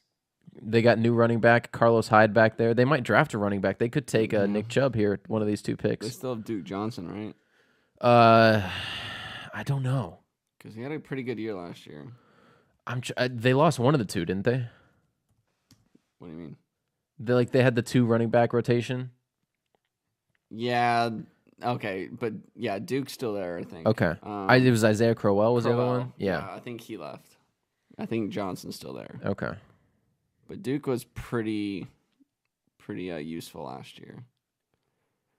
So I mean, they're way more talented than I think we're used to. But it's still got to come together. Yeah. So we'll see.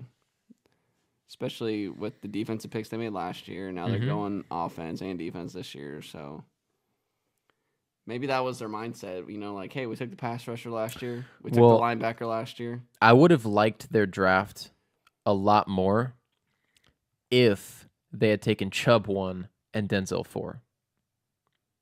I would like where they are a lot more. I didn't think they would go corner at all. Thought for sure they'd go corner. They would go a quarterback and then Chubb, and then, man, I just couldn't get over the fact they could have had Chubb and Garrett just 1 year apart, Just dominating our offensive lines. Yeah. Oh. You got to double team both of them. God, that's such a nightmare for other teams, and that can make up so much for your offense. Like, not only does a good pass rush help your secondary, you know, D-line and O-line. Yeah, exactly. You don't have to cover anybody if you're getting to the quarterback. Yeah, it helps the secondary. It helps the offense because give me the best D-line. Puts them back on the field over the best secondary. And this is why you and I have been saying you build the team first before you draft the quarterback. You gotta start in the trenches. You win the line of scrimmage. If you can control the line of scrimmage on both sides of the ball, you're going to go deep in the playoffs every year. And the Eagles did that with their backup. Oh yeah, their D-line just dominated. Oh yeah. So I mean, Broncos did it. A lot of teams do it. It helps. It helps everybody. Everybody involved. Yep. So I'm looking forward to tonight. As am I, man. I think I'm going to be playing, though, while it's going on. Oh, no. So I'm going to need to charge my phone. Yeah, I'm going to be checking updates every, 20 minutes just to get a couple picks. Yeah. So. It is kind of funny. I was actually talking... My mom and I were talking about this because she was saying that she was watching last night and she saw when the Cowboys were on the clock, they showed the war room and it showed them on the phone and they hung up with 5.5 minutes to go and they were all celebrating, shaking hands and hugging each other. And then they sat there for 4 minutes and then the pick was in, Because they called to tell them to write it down and it takes them 5 minutes to write it down and walk it up to the stage. Well, I mean... and then it takes them another 5 minutes to print the name on the jersey and Goodell walk out there with said jersey. Dude, it's too much. No. It takes so long to announce a pick. No, you see, I think what it really is, these guys are getting paid hundreds of thousands, some of them millions of dollars. This is their job. There is no reason to rush when you have 10 minutes on the clock. It's different when we're drafting teams on a Sunday afternoon, and it's okay, stop wasting my time. We're all volunteering to be here, It's that's different. The draft lasted so... When did it finally end? 10:45? Yeah. Almost 4 hours? But another thing, though, is if the Cowboys know who they're taking with 7 minutes on the clock, they could call the team after them and be like, hey, look, you owe us one. This is who we're taking. We're going to buy you an extra 7 minutes. It's you can do that type of thing every pick that you have. Possibly. And you can buy, you can just sit there and, I know I've done it on Sundays. The guy after me is not ready to pick, and he only has a minute to make that pick, and, I know who I want, so I'll wait, 30, 40 seconds before I take the guy off the board just to help him out a little bit. I feel like if the only reason to wait is if you're, maybe expecting to trade or waiting on a trade offer or possible trade offers. Just in case there's something that you just cannot pass on. I'm just just announce the picks. Plus, it started at 7, but it actually started 7:10. I know, or whatever. Well, I was sitting there and I was trying to I didn't realize that NFL.com was streaming it. Oh yeah. At first, and so I was on FoxSports.com, I was on ESPN.com, I was checking Twitter, and. It's 10 minutes have gone by. I'm pretty sure you have 10 minutes to make a pick. Right. And then 12 minutes have gone by. Right. And 14 minutes have gone by. And I'm how has there not been a pick? What happened? Yeah, because he came out with the Cowboy players. Yeah, and then talk. Yeah, and they're throwing balls into the crowd, and then that's exactly what I realized is that it took 7 minutes to boo him. Yes, and then we can get it going. Yes. Yeah, and then the Browns were on the clock. As if they haven't been on the clock for 4 months. Right. You should get 1 minute on your first pick. Well, what they should do, honestly, is you don't get any time on your first pick. You've been on the clock. Right. They should start the draft. I mean, the very first pick. Yes, on the only on the very first pick of the draft, and then tonight it should be on the first pick of tonight, and then on tomorrow it should be the first pick of the 4th round. Right. Right. But what they should do is Roger Goodell should go out there. He should do his, welcome to the draft. How can you boo Cowboys? It's like, no, they And don't. then with the first pick, Yes. And then before he ever walks off the stage Yeah. and officially puts the Browns on the clock, he says the Cleveland Browns have made their selection to officially start the 2018 NFL Draft. They have selected Baker Mayfield. Boom. yeah. New York, you're on the clock. The big shock, Yeah. the reaction. Yep. Pick number 2. Yep. Just move on. Yep.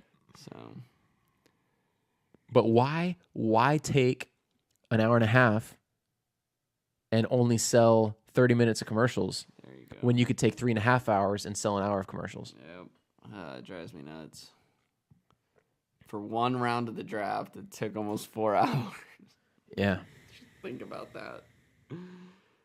At And least honestly, as far as I'm concerned, giving people more time to make selections only increases the chances that they're going to make a bad pick. they overthink it. Yes.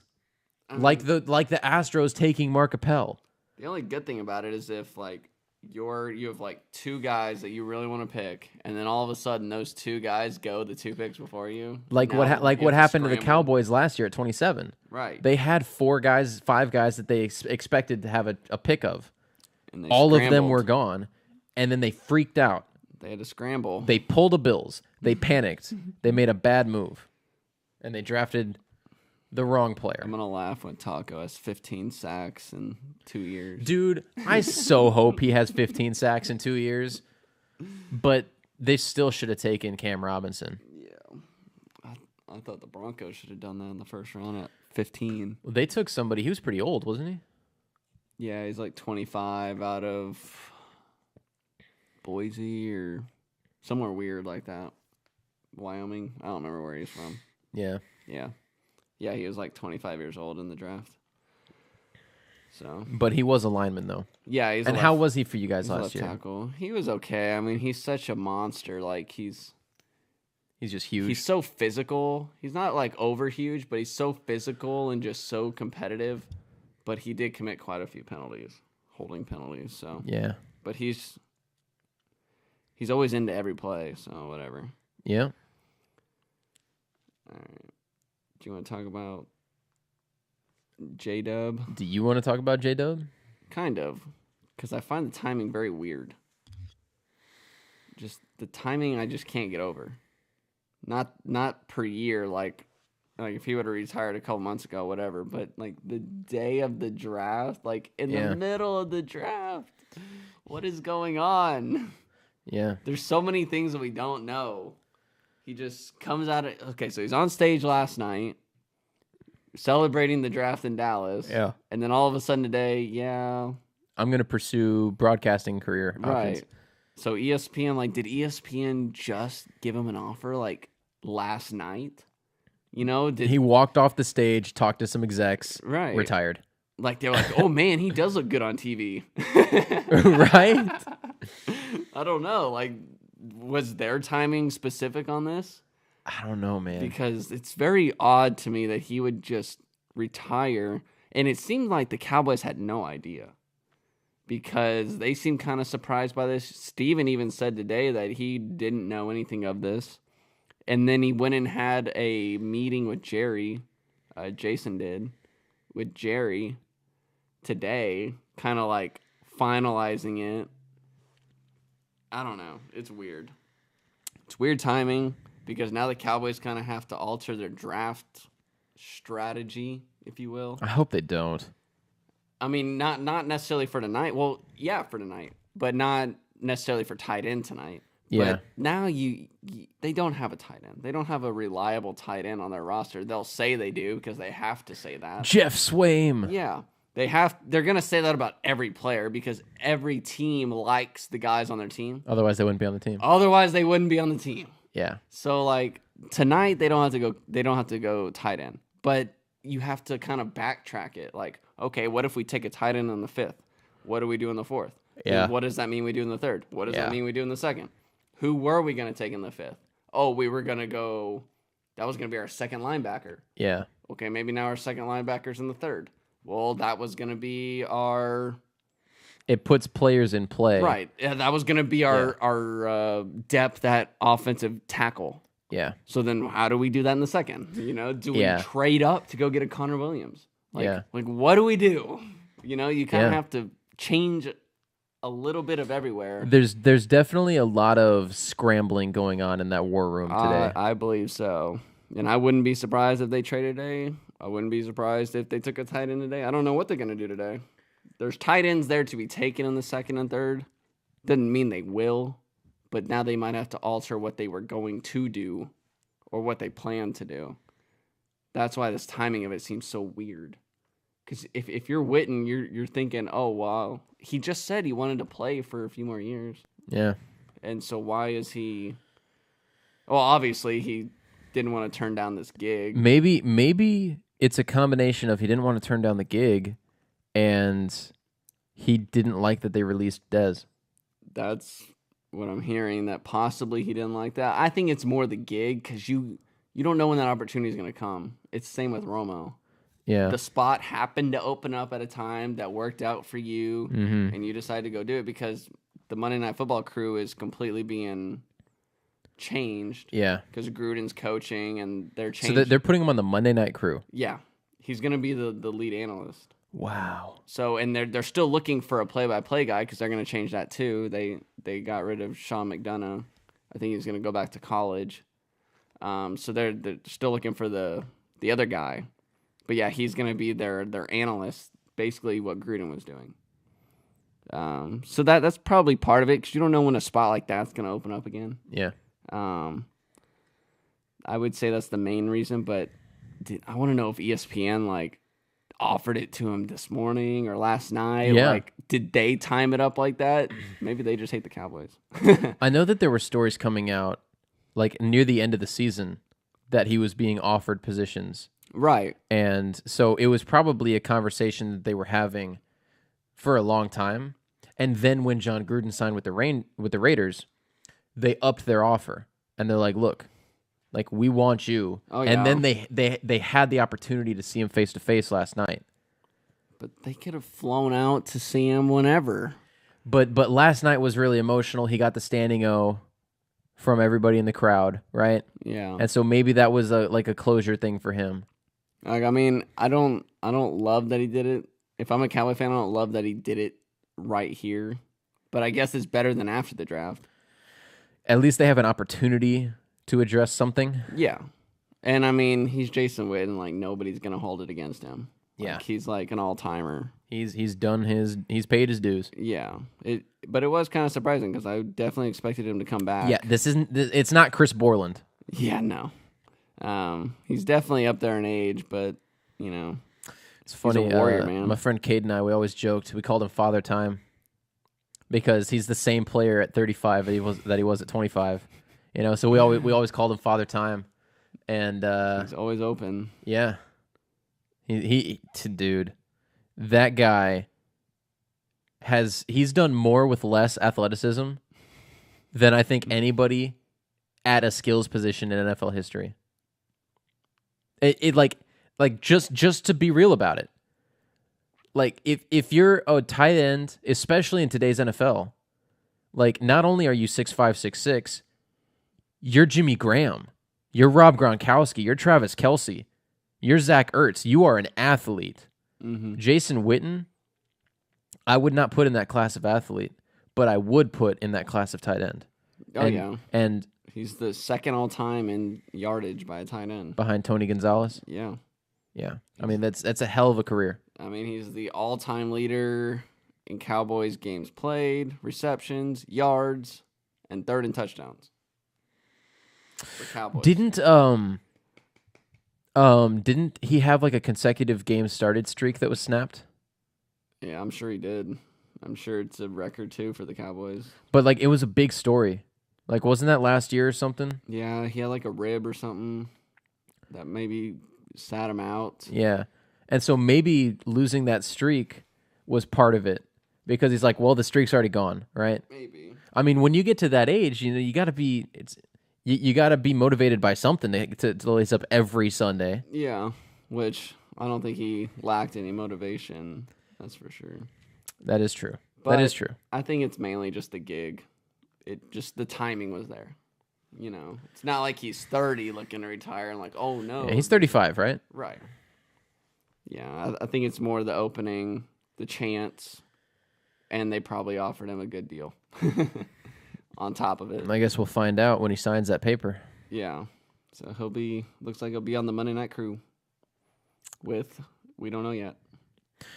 So the Cowboys will play a Monday night game at some point this year, right? Is it week 5? It's like November. Is it a home game? It's against the Titans. I didn't see who, where. You get Troy Aikman on Sunday afternoons, and then you get Jason Witten for the Monday night game. Right. Here we go. Cowboys Titans, November 5th. It is. Oh, that would be week 9. Okay. So I got the 5 mixed up. November 5th, week 9. Yeah. I think it's at home. Yeah, I believe it's at home. Standing O in that game, huh? Yeah. Maybe a Ring of Honor or something like that. Yeah. Yeah, it looks like it's here. Yeah, Monday night.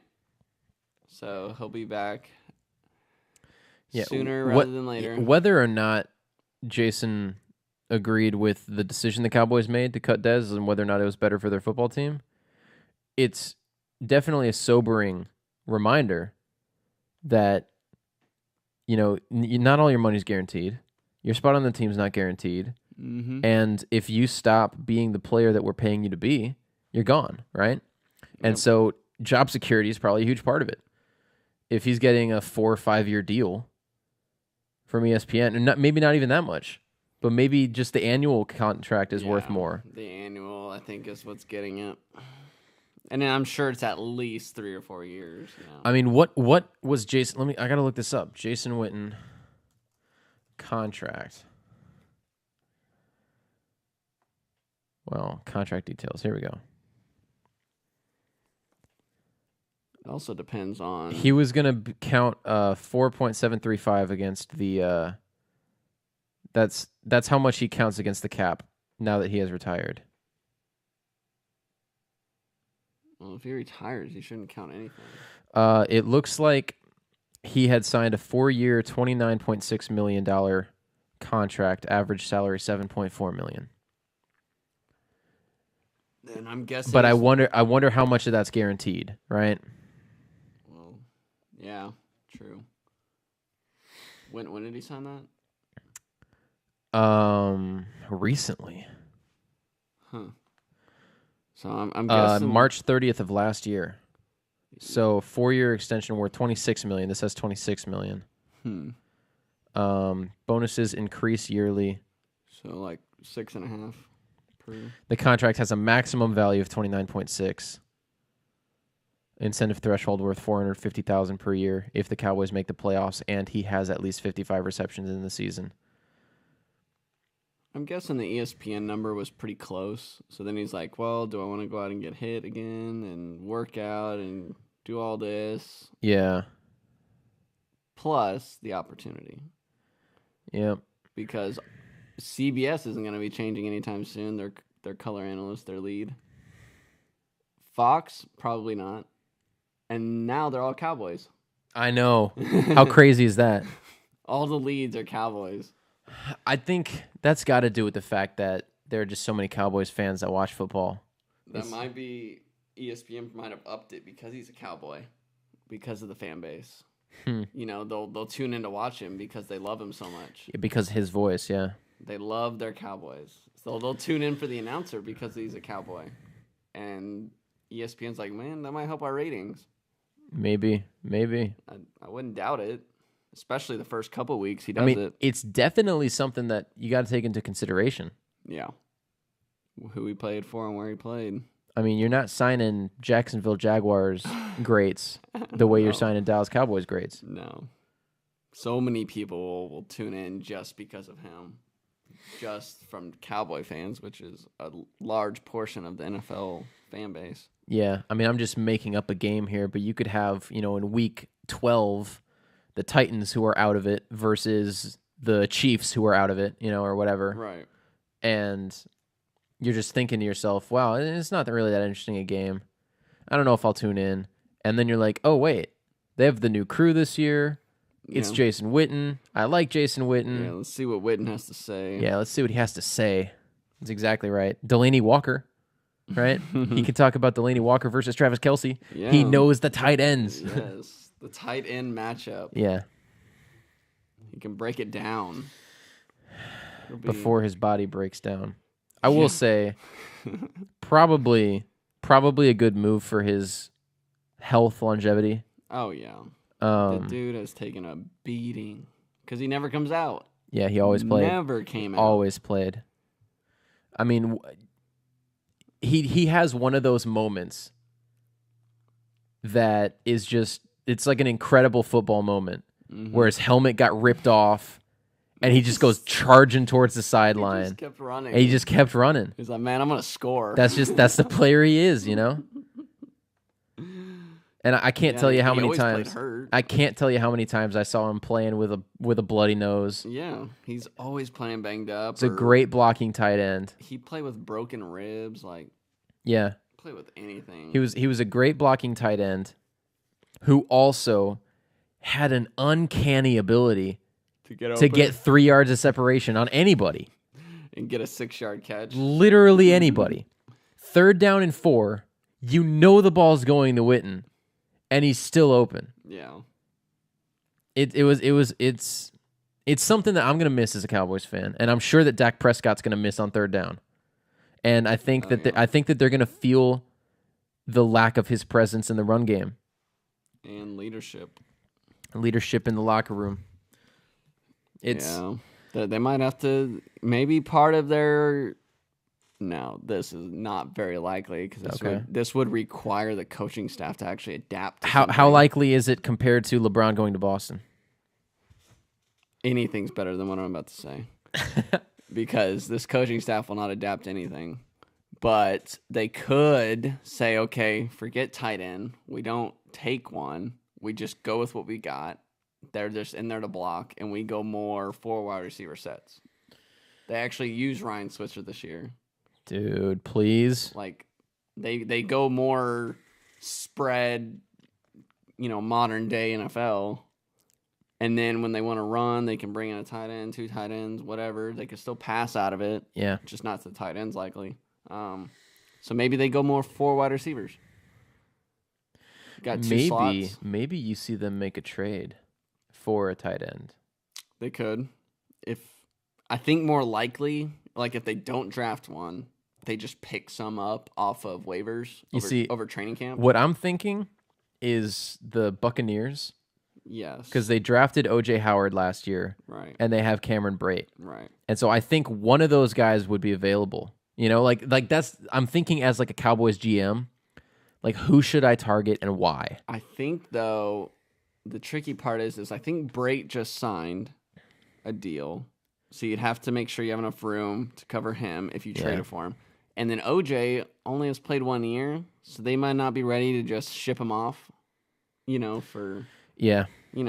I'm sure they have to like him. They draft him in the 1st round. Yeah. So it gets tricky there, but yeah, they have excess, I guess you could say.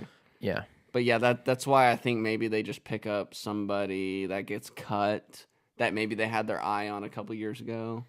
Maybe like a Ladarius Green type. Yeah, just somebody that has been in the NFL, didn't make a team, gets on waivers, you pick them up, come in, see what they got. Yeah.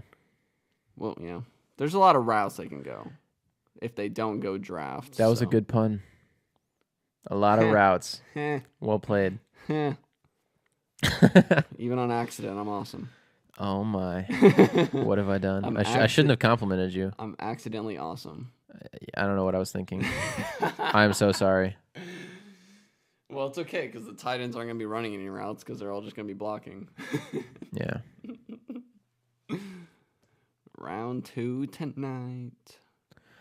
Round 2 tonight, man. I didn't see where the Cowboys pick. I didn't get that far. They have the 18th pick of the 2nd round. Okay. The Browns have the 1st, 3rd, and 32nd picks of the 2nd round. Huh.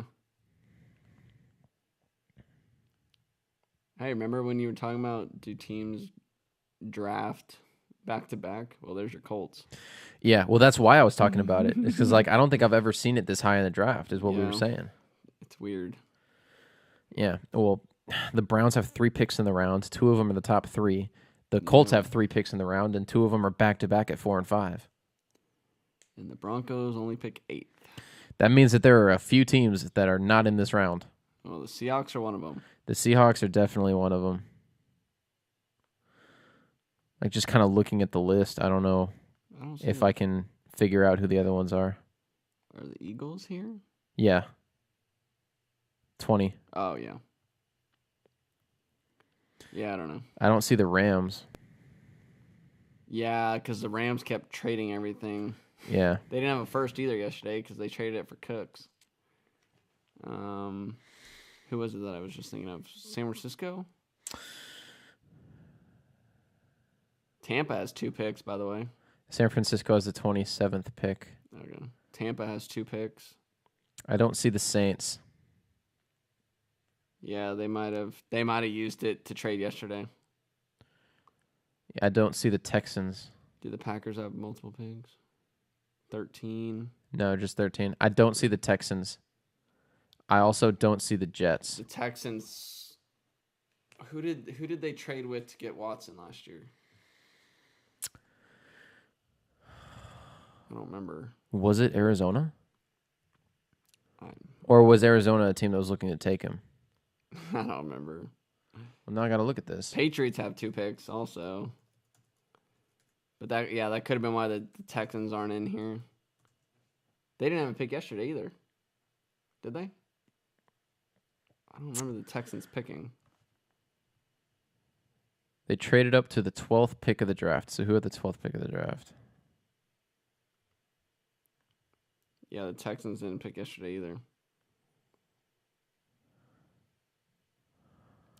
Wow, so the Rams and Texans don't have picks in the first 2 rounds. Yeah. Maybe there'll be players to try to trade up.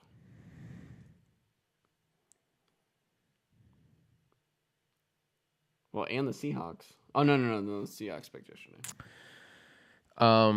The Texans traded with the Browns, but it was the Eagles' original pick.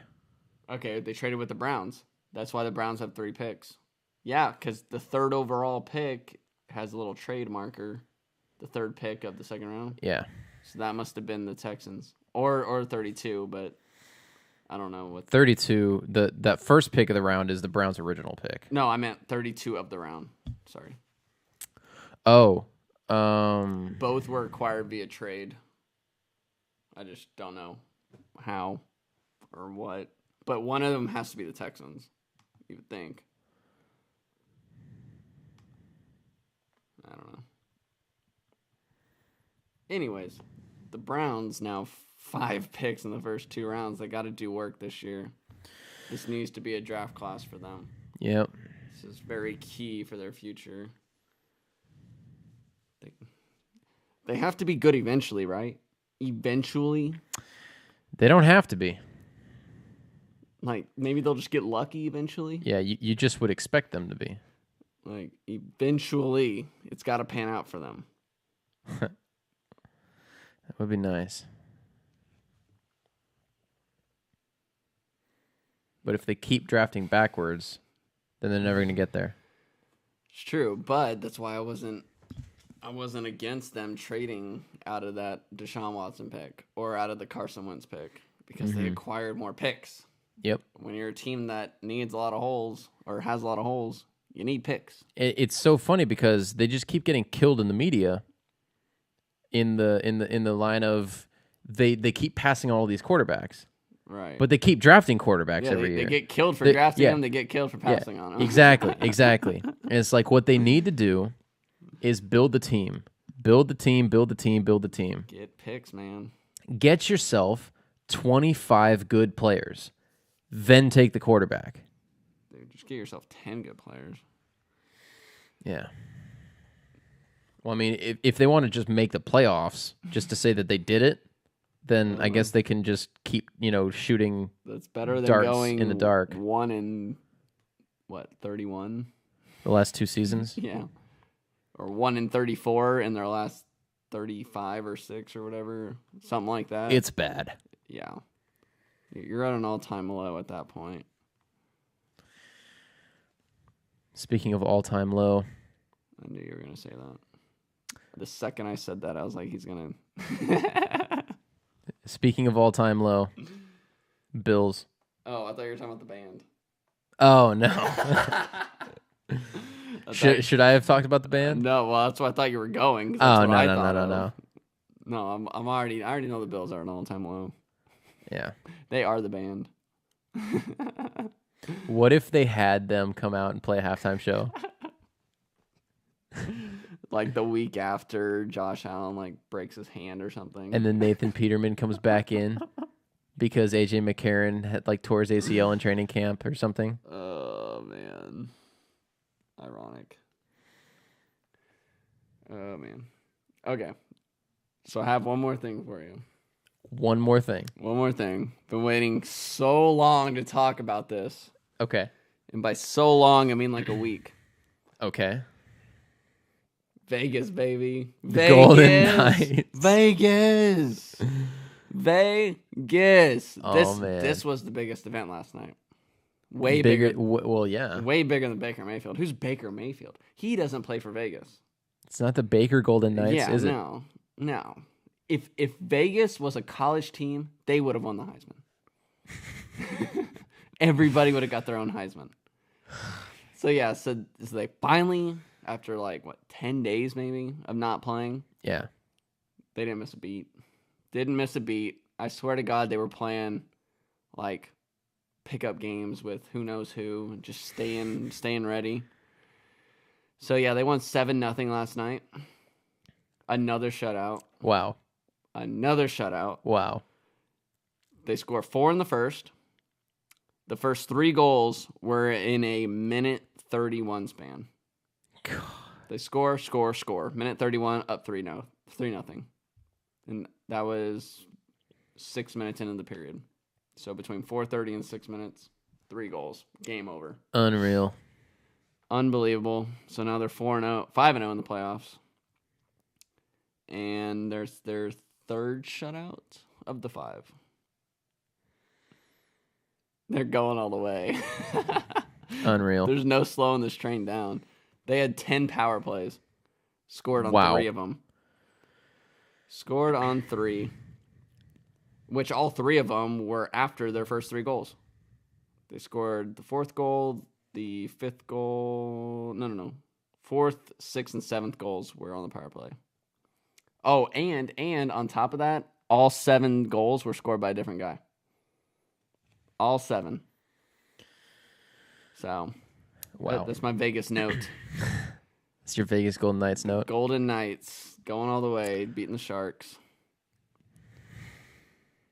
Is it Caps Pens in the East? Yeah, that was the other game last night. The Capitals scored 3 in the third. I mean, the Penguins scored. Yeah, the Capitals. Like the Capitals are gonna win. Yeah, the Penguins scored 3 in just minutes. I mean, they were down 2-0 the whole game, just getting dominated. Then a 4-minute span hit, game over. Boom, they won. Yeah, that's the Capitals in a nutshell, especially against the Penguins. It's unreal. I've never seen anything like it. So, I don't know when they play again. Tomorrow, maybe? I know the Sharks play the Knights, the Golden Knights tomorrow. But yeah, Penguins won again as they go for 3 in a row. But they'll have to get through the Golden Knights to do it. Do you want to talk about NBA playoffs at all? Yeah, we can touch on it because there's 3 Game 6s tonight. Yes, there are. So 3 teams looking to close out. Yep, the team with the best chance of that is probably Utah because they're the home team, up 3-2. Yeah. Whereas both the other home teams are down. And so you have the Cavs looking to close out on the road and the Raptors looking to close out on the road. Yeah, I like the Raptors' chances. Not sold on the Cavs at all. Not sold on them closing it out. They have had sizable leads in every game and just blow them. Yeah. They're lucky that they've won 3 games. They could have been swept. Like, Yeah, what I've been hearing, and this is the way I heard it, and I agree with this. If they played 3 quarters in each of these games, the Cavs would have won the series 4-1. If they played 5 quarters in each of these games, the Cavs would have been swept. yes. They have been up by like 15 in every game, it seems like, and then all of a sudden the Pacers are tied with 5 minutes left. Yeah. It's like, wait, what? You should have ran away with this game. Yeah. And then LeBron had to bail him out in Game 5. What an ending that game. That was goaltending, by the way. Yeah, the NBA said so. On Oladipo. Although, if they run the same exact play and he takes the same exact shot, They still win by 1. They still win by 1. They still win by 1. But he probably doesn't. He would have had what, 3-4 seconds to drive to the hoop. Probably would have done that. It's a lot easier to take a 3 when you know that you're not going to lose if you miss. Right. You go to overtime if you miss. So, oh well, Pacers problems. Whatever. Do you think the Pelicans stand a chance against the Warriors? No. 4 games, 5 games, 6 games. People are going to overreact to their sweep. They're going to overreact to Anthony Davis being a stud, because he is. Well, not only Anthony Davis being a stud, but Drew Holiday playing like Drew Holiday. Oh, yeah. Again. I mean, they're all playing well, but you're playing against the greatest team ever assembled. Yeah. They've been to the finals 3 years in a row. They won 2, should have won 3. They didn't even have Curry and just swept the... It was the gentleman's sweep of the Spurs. Yeah, they're like, Yeah, you're down 3-0. You have the, Right. we're not going out like this, game 4 home. Yeah, no pop. Yeah, no pop. Yeah, dude, that's tragic, man. Yeah. So, like, they're playing for him. You win in 5. Curry's now practicing. Yeah. Probably will be back at some point this series. Yeah. I give it 5 games. I'll give the Pelicans 1 game because Anthony Davis is so good. He is so good that he can win them 1 game. That's how good the Warriors are. Yeah. And then in another game, if Anthony Davis just plays well, but Rondo and Holiday both play like they did against the Trailblazers, Right. They could win a second game. It takes a lot to win 1 game against the Warriors. It takes a miracle to win 4. Yeah. It takes a miracle. And it's just not going to happen. I'll say 5. 5 games. I'll always say 4 or 5 pretty much with the Warriors. Do you have the Jazz closing it out tonight at home? Man, I hope so. Okay, so Russell, I'm going to pull up my phone because I actually sent this to somebody the other day. I was looking up Westbrook's stats because we were kind of talking about Westbrook versus Curry. And to me, it's not even close. I'll take Curry all day. Yeah, me too. So we were discussing like, his shooting. I'm like, the biggest word to describe the difference in them is efficiency. Yeah. I think that's the one way to put it. Russell Westbrook scored 45 points on 39 shots. Is that what it was? 39? And I felt like he actually did better than that. It felt like he did better than that because he actually made some shots. The reason why it felt like he did better than that is because he was 5 of 9 from 3. Okay, yeah, that's why. And he's not a good 3-point shooter. No, and I think statistically, of anybody that took as many threes as him, he has the worst percentage in the league this season. Probably. On 3-point shots. So I looked up career numbers on Westbrook and Curry, and this was before the last game, so I don't know if these would have mattered a whole lot because these are career. So Westbrook, his field goal percentage is 43% in his career. So it's a little underwhelming. But I did it by distance. So 0 to 3 feet, 58%. Okay. Yeah. He drives. He gets to the bucket. Dunks. 3 to 10 feet, 32%. That's a huge drop off. That's terrible. And then it goes up. 10 to 16 feet, 40%. Because that's the mid-range jumper. That's the mid-range jumper that he likes to take from the free throw line. Those 3 to 10 are like those floaters in the lane. Right. The teardrop tries. Like you're trying to, you got to like almost hook it over people. Yeah, it might be fading away or. Yeah. So what was his Contested percentage? shots. 10 to 16? 40. 40? Like elbow jumpers. That's not very good. So, and then from 16 to the 3-point line is 39. So roughly the same. Yeah. Then you get to the 3-point line, 31%. 31%. And if I'm not mistaken, he was below that this year. I'm sure he was. He's not a good 3-point shooter. So every time I saw the Jazz, I'm like, let him shoot that. Yeah. And that was always been my philosophy with LeBron. Oh yeah. Oh yeah. Let him take the three. You don't want him getting to the bucket. Oh yeah. And so I looked up Curry. Overall field goal percentage, 48. 5% better. 5% better. 0 to 3 feet, 5% better. 7% better than Westbrook. 65%. 3 to 10 feet, 40%. So up 8%. Yeah.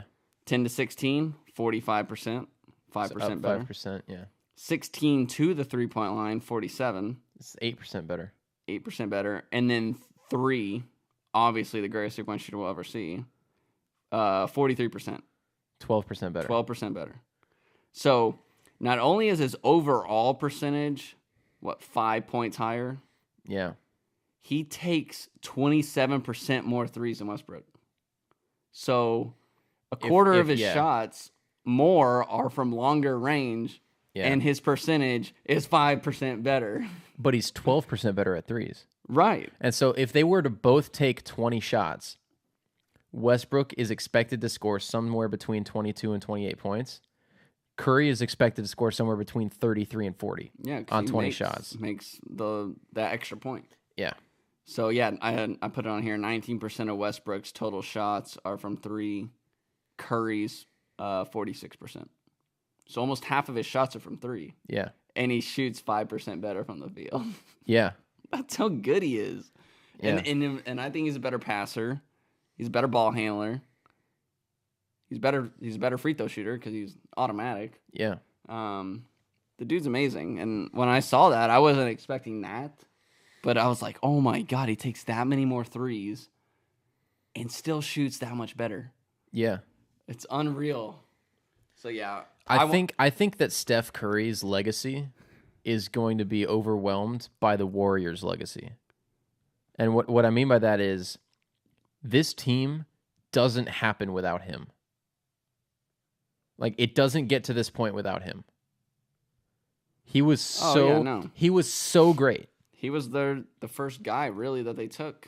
He is the first unanimous MVP in NBA history. Yeah, and he won back-to-back, right? Yeah. And like I think that his legacy is going to be overshadowed by the inclusion of Kevin Durant and by the Warriors dynasty as a whole. Yeah, but I think if you ask him, that's fine. Yeah, I mean, we were talking about this, though. Like, Draymond Green, if he's on any other team in the NBA, he's not a good player. I mean, he'll still defend a little bit. He'll rebound a little bit. His assists go down because guys don't make shots. His points go down because he's not as open. Yeah, it's like if Draymond Green's on a different team, he's not considered an elite player. He's just a good two-way player. Yeah. Like, he'd be more like a Derek Favors. Yeah. Than he is a Draymond Green. Maybe like if you Rudy Gobert. Well, I don't think he'd be in Rudy Gobert's caliber because Rudy Gobert is the elite interior defender in the league. Right, but Draymond can guard multiple spots. He can, but like if he's in Orlando, well, they suck. That's my point. Well, yeah. No, like he's not going to make them. Draymond Green is not changing anything for any team. No, yeah, they might win 3 more games. Even if Klay Thompson was in Orlando, you would be talking about 5 more games. You would be talking about Devin Booker. What does Devin Booker do with the Suns? No, they lose a lot of games. He does score, but they lose. But yeah, he's a shooter. And we've never seen Kevin Durant on his own. Right. Except for that 1 year that Westbrook was hurt. Right. But Kevin Durant's not carrying a team. I like him better than a lot of other people to do it, though. That is true. But yeah, I mean, Curry is just like, he's so good. I saw, this really irked me because I saw it was Allen Iverson, his 5 greatest players in the league. And it was LeBron James, Kawhi Leonard, James Harden, Russell Westbrook, and Anthony Davis. I'm not putting Westbrook ahead of Durant. Curry. I don't think it was. You're right. I don't think it was Davis. I think it was Durant. because Durant was included and Curry wasn't. Westbrook was included and Curry wasn't. Oh, okay. Kawhi was included and Curry wasn't. Like, I gotta find this. Gosh, because I want to make sure I get the right list. I don't have a problem putting like a LeBron or Kawhi because they're definitely better two-way players. Like Curry's not the defensive. Now, I don't think Curry's the defensive liability that people make him out to be, but he's not a plus defender by any means. I think he's just a league average defender. Yeah. I mean, so I don't have a problem putting a two-way player like an Anthony Davis or a Kawhi Leonard above him. But, like, to me, Westbrook's not an elite defender. No, he's not. And he's not nearly the offensive threat that Curry is because you have to defend Curry from 40 feet. Yeah. And he can pass better. He makes better decisions. He's a better ball handler. He can dribble around you. He's so good off the dribble and off the ball. Yeah. Westbrook needs the ball. So, therefore, you limit your offense. Well, that, I think, is probably even greater than the difference of the type of offensive player that they are. Like, whereas Curry's a perimeter threat and Westbrook's really just like a drive and dunk type guy. Right. Even greater of a difference is the work that Curry does without the ball on offense. Yeah, him and Clay are so good off the ball. That's unreal. That's what makes that offense work. Yeah, because it allows Draymond to run the point, and if Iguodala to run the point. And if you watch the Thunder, their offense stagnates so quickly. Yep. Because as soon as Westbrook passes the ball, he stands there. Yeah. He's just standing there. Or if he doesn't bring the ball up, Paul George brings it up, and then he just stands there. And then George runs like a pick and roll with Melo or something. You know? Yeah. It's very what's the word I'm looking for? Just ISO. Plain, you know? Yeah, it's vanilla. Yeah, there you go. I think it was Nick Wright was saying this. But the Thunder went from 10 minutes and 30 seconds remaining in the second quarter to 30 seconds remaining in the third quarter without an assist. How unbelievable. They did not have an assist as a team in 22 minutes of playoff basketball. That's weird. That's how bad their offense works because nobody works without the ball. And that's why they're down 3-2 and should have lost Game 5. Yeah. I mean, both Westbrook and Paul George went off. Yes. In Game 5. They were down 25 points in the third quarter. Yeah. And they had a lead at the end of the third quarter. Yes. Yeah. I mean, this team just I just don't ever see it happening with the Westbrook-led team. But that's why, though, that quarter, that's why they have a better chance to beat the Rockets or the Warriors than anybody else in the league. What I just thought of was Oklahoma City had their big three, and they kept the wrong one. Yeah. They had a 2 out of 3 chance. Yeah. They kept the wrong one. Not only because the other two are the two best teams. They had way better than a 2 out of 3 chance, right? Because like the reason why they got rid of Harden was because he hadn't hit his prime yet, and they didn't want to go into the luxury tax. Right, I understood that, and at the time he was clearly the number 3. Yes, you know. But and man, then as that backfired. Oh yeah. And then Durant and Westbrook and what beef they had, what beef they didn't have, I don't know. But I personally think that you can't win a championship with Russell Westbrook at point guard. I'm a believer because this series has shown us, okay, you went on and got Paul George. He's a really good player. Melo, Steven Adams has emerged. Right, and Melo kind of adapted to the I'm just going to be a shooter type mentality. I'm not the guy. Yeah. Which really did help them a little bit, but like, oh my God, on paper, they should kill the Jazz. Well, the reason why they're struggling so much? Because they suck. Is because in the playoffs, right, half-court basketball, their best offensive player is Paul George. Their second most consistent offensive option is Raymond Felton. Yeah, they don't have depth. They have no depth. And they went all in on the big 3, big 4 if you include Adams. They don't really have any shooters that I can think of. maybe none.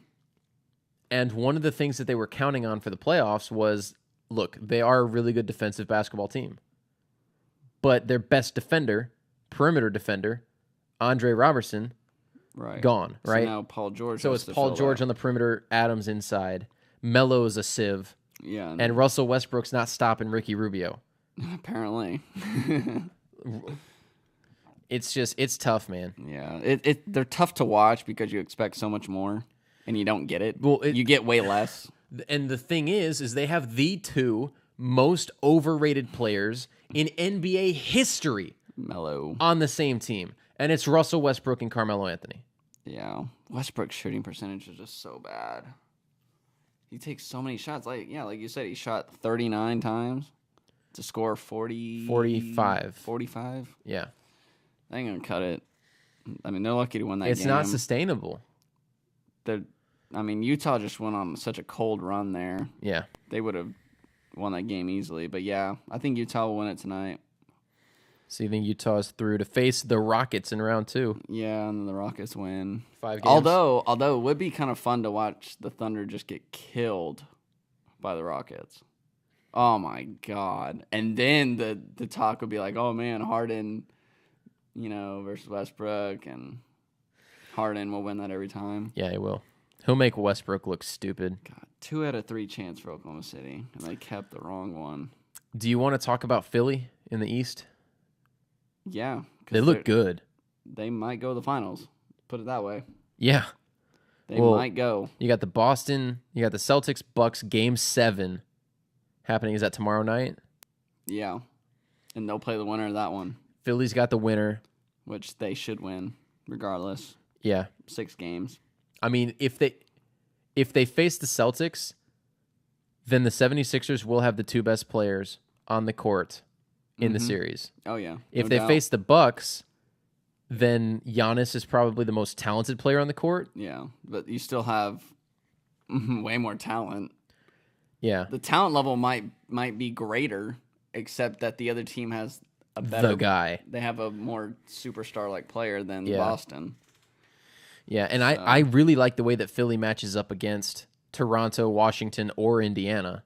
Like, the only question mark to me is going to be the Cavs. Like, if the Cavs can make it past, like, if the Cavs can get to the conference finals, like, there's something to be said about that team that doesn't have a lot of playoff experience outside of LeBron having won 2 playoff series, going into a series against a team that doesn't have a lot of playoff experience. They just need to make shots. Like, J.R. Smith hasn't been very good. They got some good shots out of Korver. Yeah. But he doesn't honestly, he probably doesn't shoot enough with how bad they are. Yeah.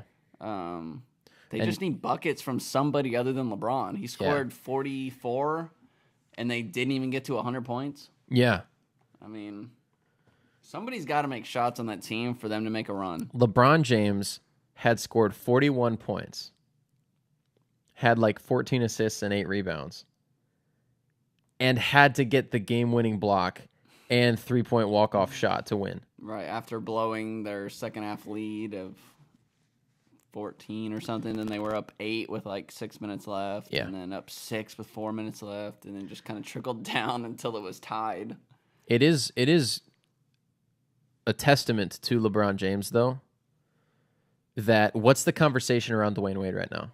Is he going to retire? Has he played his last game? He's 15 years into the league. You can't expect him to be that kind of player anymore. And LeBron is. And LeBron James has literally never played that well. Yeah. That might be the best game of his career. Yeah, he's so good. He just never stops. The body doesn't go. Like, it's got to go eventually, and it hasn't even come close yet. He's like the Tom Brady right now. And he played every game this year. I think it's for the first time. Yeah. I think it's more impressive what LeBron James is doing than it is what Tom Brady's doing. Like, I think LeBron is more impressive. He plays so many games. It's so much more physically demanding. So many games, so many minutes, so much on your shoulders as an individual to do everything. It's almost like 2006 all over again. Man. He is just willing a team of nobodies to the promised land. The promised land is a 4-0 sweep in the finals, right? Like yeah. you get swept. Right. Yeah. Well, that's going to be anybody out of the East. Okay, who in the East has the best chance of winning a game in the finals? I think it's the 76ers. Me too. That's just because they don't know any better. Like they'll just go in thinking that they'll win the series. Yeah. They will legit believe it, and they might win game 2. Shit, they might win game 1. They might win game 1 because they're like, oh yeah, we're here. We don't know any better. We don't feel any pressure. We're just going here and playing because we're young. I feel like it would be more of like the gentleman's sweep thing. Oh really? Where like they'll take one of the 2 home games. Like I could see them just coming out and getting a win early, and then all of a sudden it's gone. I don't know. I just feel like they don't lack confidence, but they're not scared. Doesn't mean they'll win, but they'll still get, dominated by somebody. So, but yeah, I mean, Cleveland would win a game probably just because of LeBron, but he's amazing. It's unreal what he's doing. He's incredible. So I think Toronto will win tonight. I'll go Pacers tonight. I'll go Toronto away, Pacers home, Jazz home. 2 of the series end tonight. You know what? I'm going to take Washington because they always play a Game 7 in the playoffs. That's true. They always lose it too. And it's the Raptors. That's true. So I'm going to flip the Eastern Conference picks. I think that Cleveland closes it out because they've won, if I'm not mistaken, 3 straight games. Who? No, 2 straight games. They've won 2 straight games. Cleveland, yeah, they were down 2-1. Yeah, and then I think the Jazz close it out at home. So I've got Washington, Cleveland, Jazz tonight, which means that Cleveland is through to the next round. Yep, on to play. On to the next one. Toronto likely. Well, Toronto does have Game 7 at home, and if Cleveland plays Toronto, the series is over. Cleveland's through. I agree. Toronto just... They can't get past Cleveland. They can't get past anybody after the first round. Yeah. They're always that team that's like, oh, maybe, and then nope. Yeah. Maybe, nope. Maybe, no. No. Nah. Same with the Wizards, which is ironic they play each other. Yeah. So we'll see what goes down tonight. LeBron to Boston. LeBron to the second round. LeBron to Boston. After Game 7, actually. I almost forgot I picked the Pacers tonight. But yes, Game 7. It shows you how much you don't believe in the pick. I really don't. I don't know who to pick in that series. Like each game, it's like, oh yeah, here's Cleveland up 15. They're about to run away, and it's tied. And then Indiana wins it. Although Oladipo has been bad the last couple games. If he makes a couple shots and gets going, they're gonna win. They're gonna win this game. He's just been so bad, and they've barely lost. And LeBron's been so good and barely won. Yeah. If either of those goes the other direction just a little bit, could be the whole game. It's Game 7. So. Yep. All right, I think that's all I got. Is that it? Good luck to the NFL teams in the draft tonight. Hopefully you don't ruin your franchise and get fired. That's where they're going to take all these risks. Yeah, second, third rounds. And hope it works. Yep. They get to save their job. I think Shaquem Griffin is drafted tonight. I'll say third round, even though I don't really third know round. I'm really interested in that dude. Yeah. I hope he does. I hope he does well the league in the NFL. That's why they don't really know where he's going. Yeah. So I'm sure half the league is like, yeah, we would take him in a heartbeat, like somewhere 3-4, and then the other half of the league's like, no, we'll take him 6. Yeah. Or something. I don't know. We'll see. So. Yep. All right, so I guess that's done. That was the Friday, April 27, I believe, right? Yep, April 27th. April 27. Just got to get the date in there so that people know that.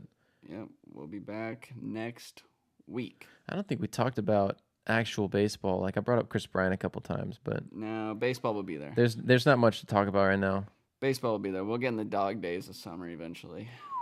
You're right. There's too much games left. Too much NFL draft. All right, see you guys.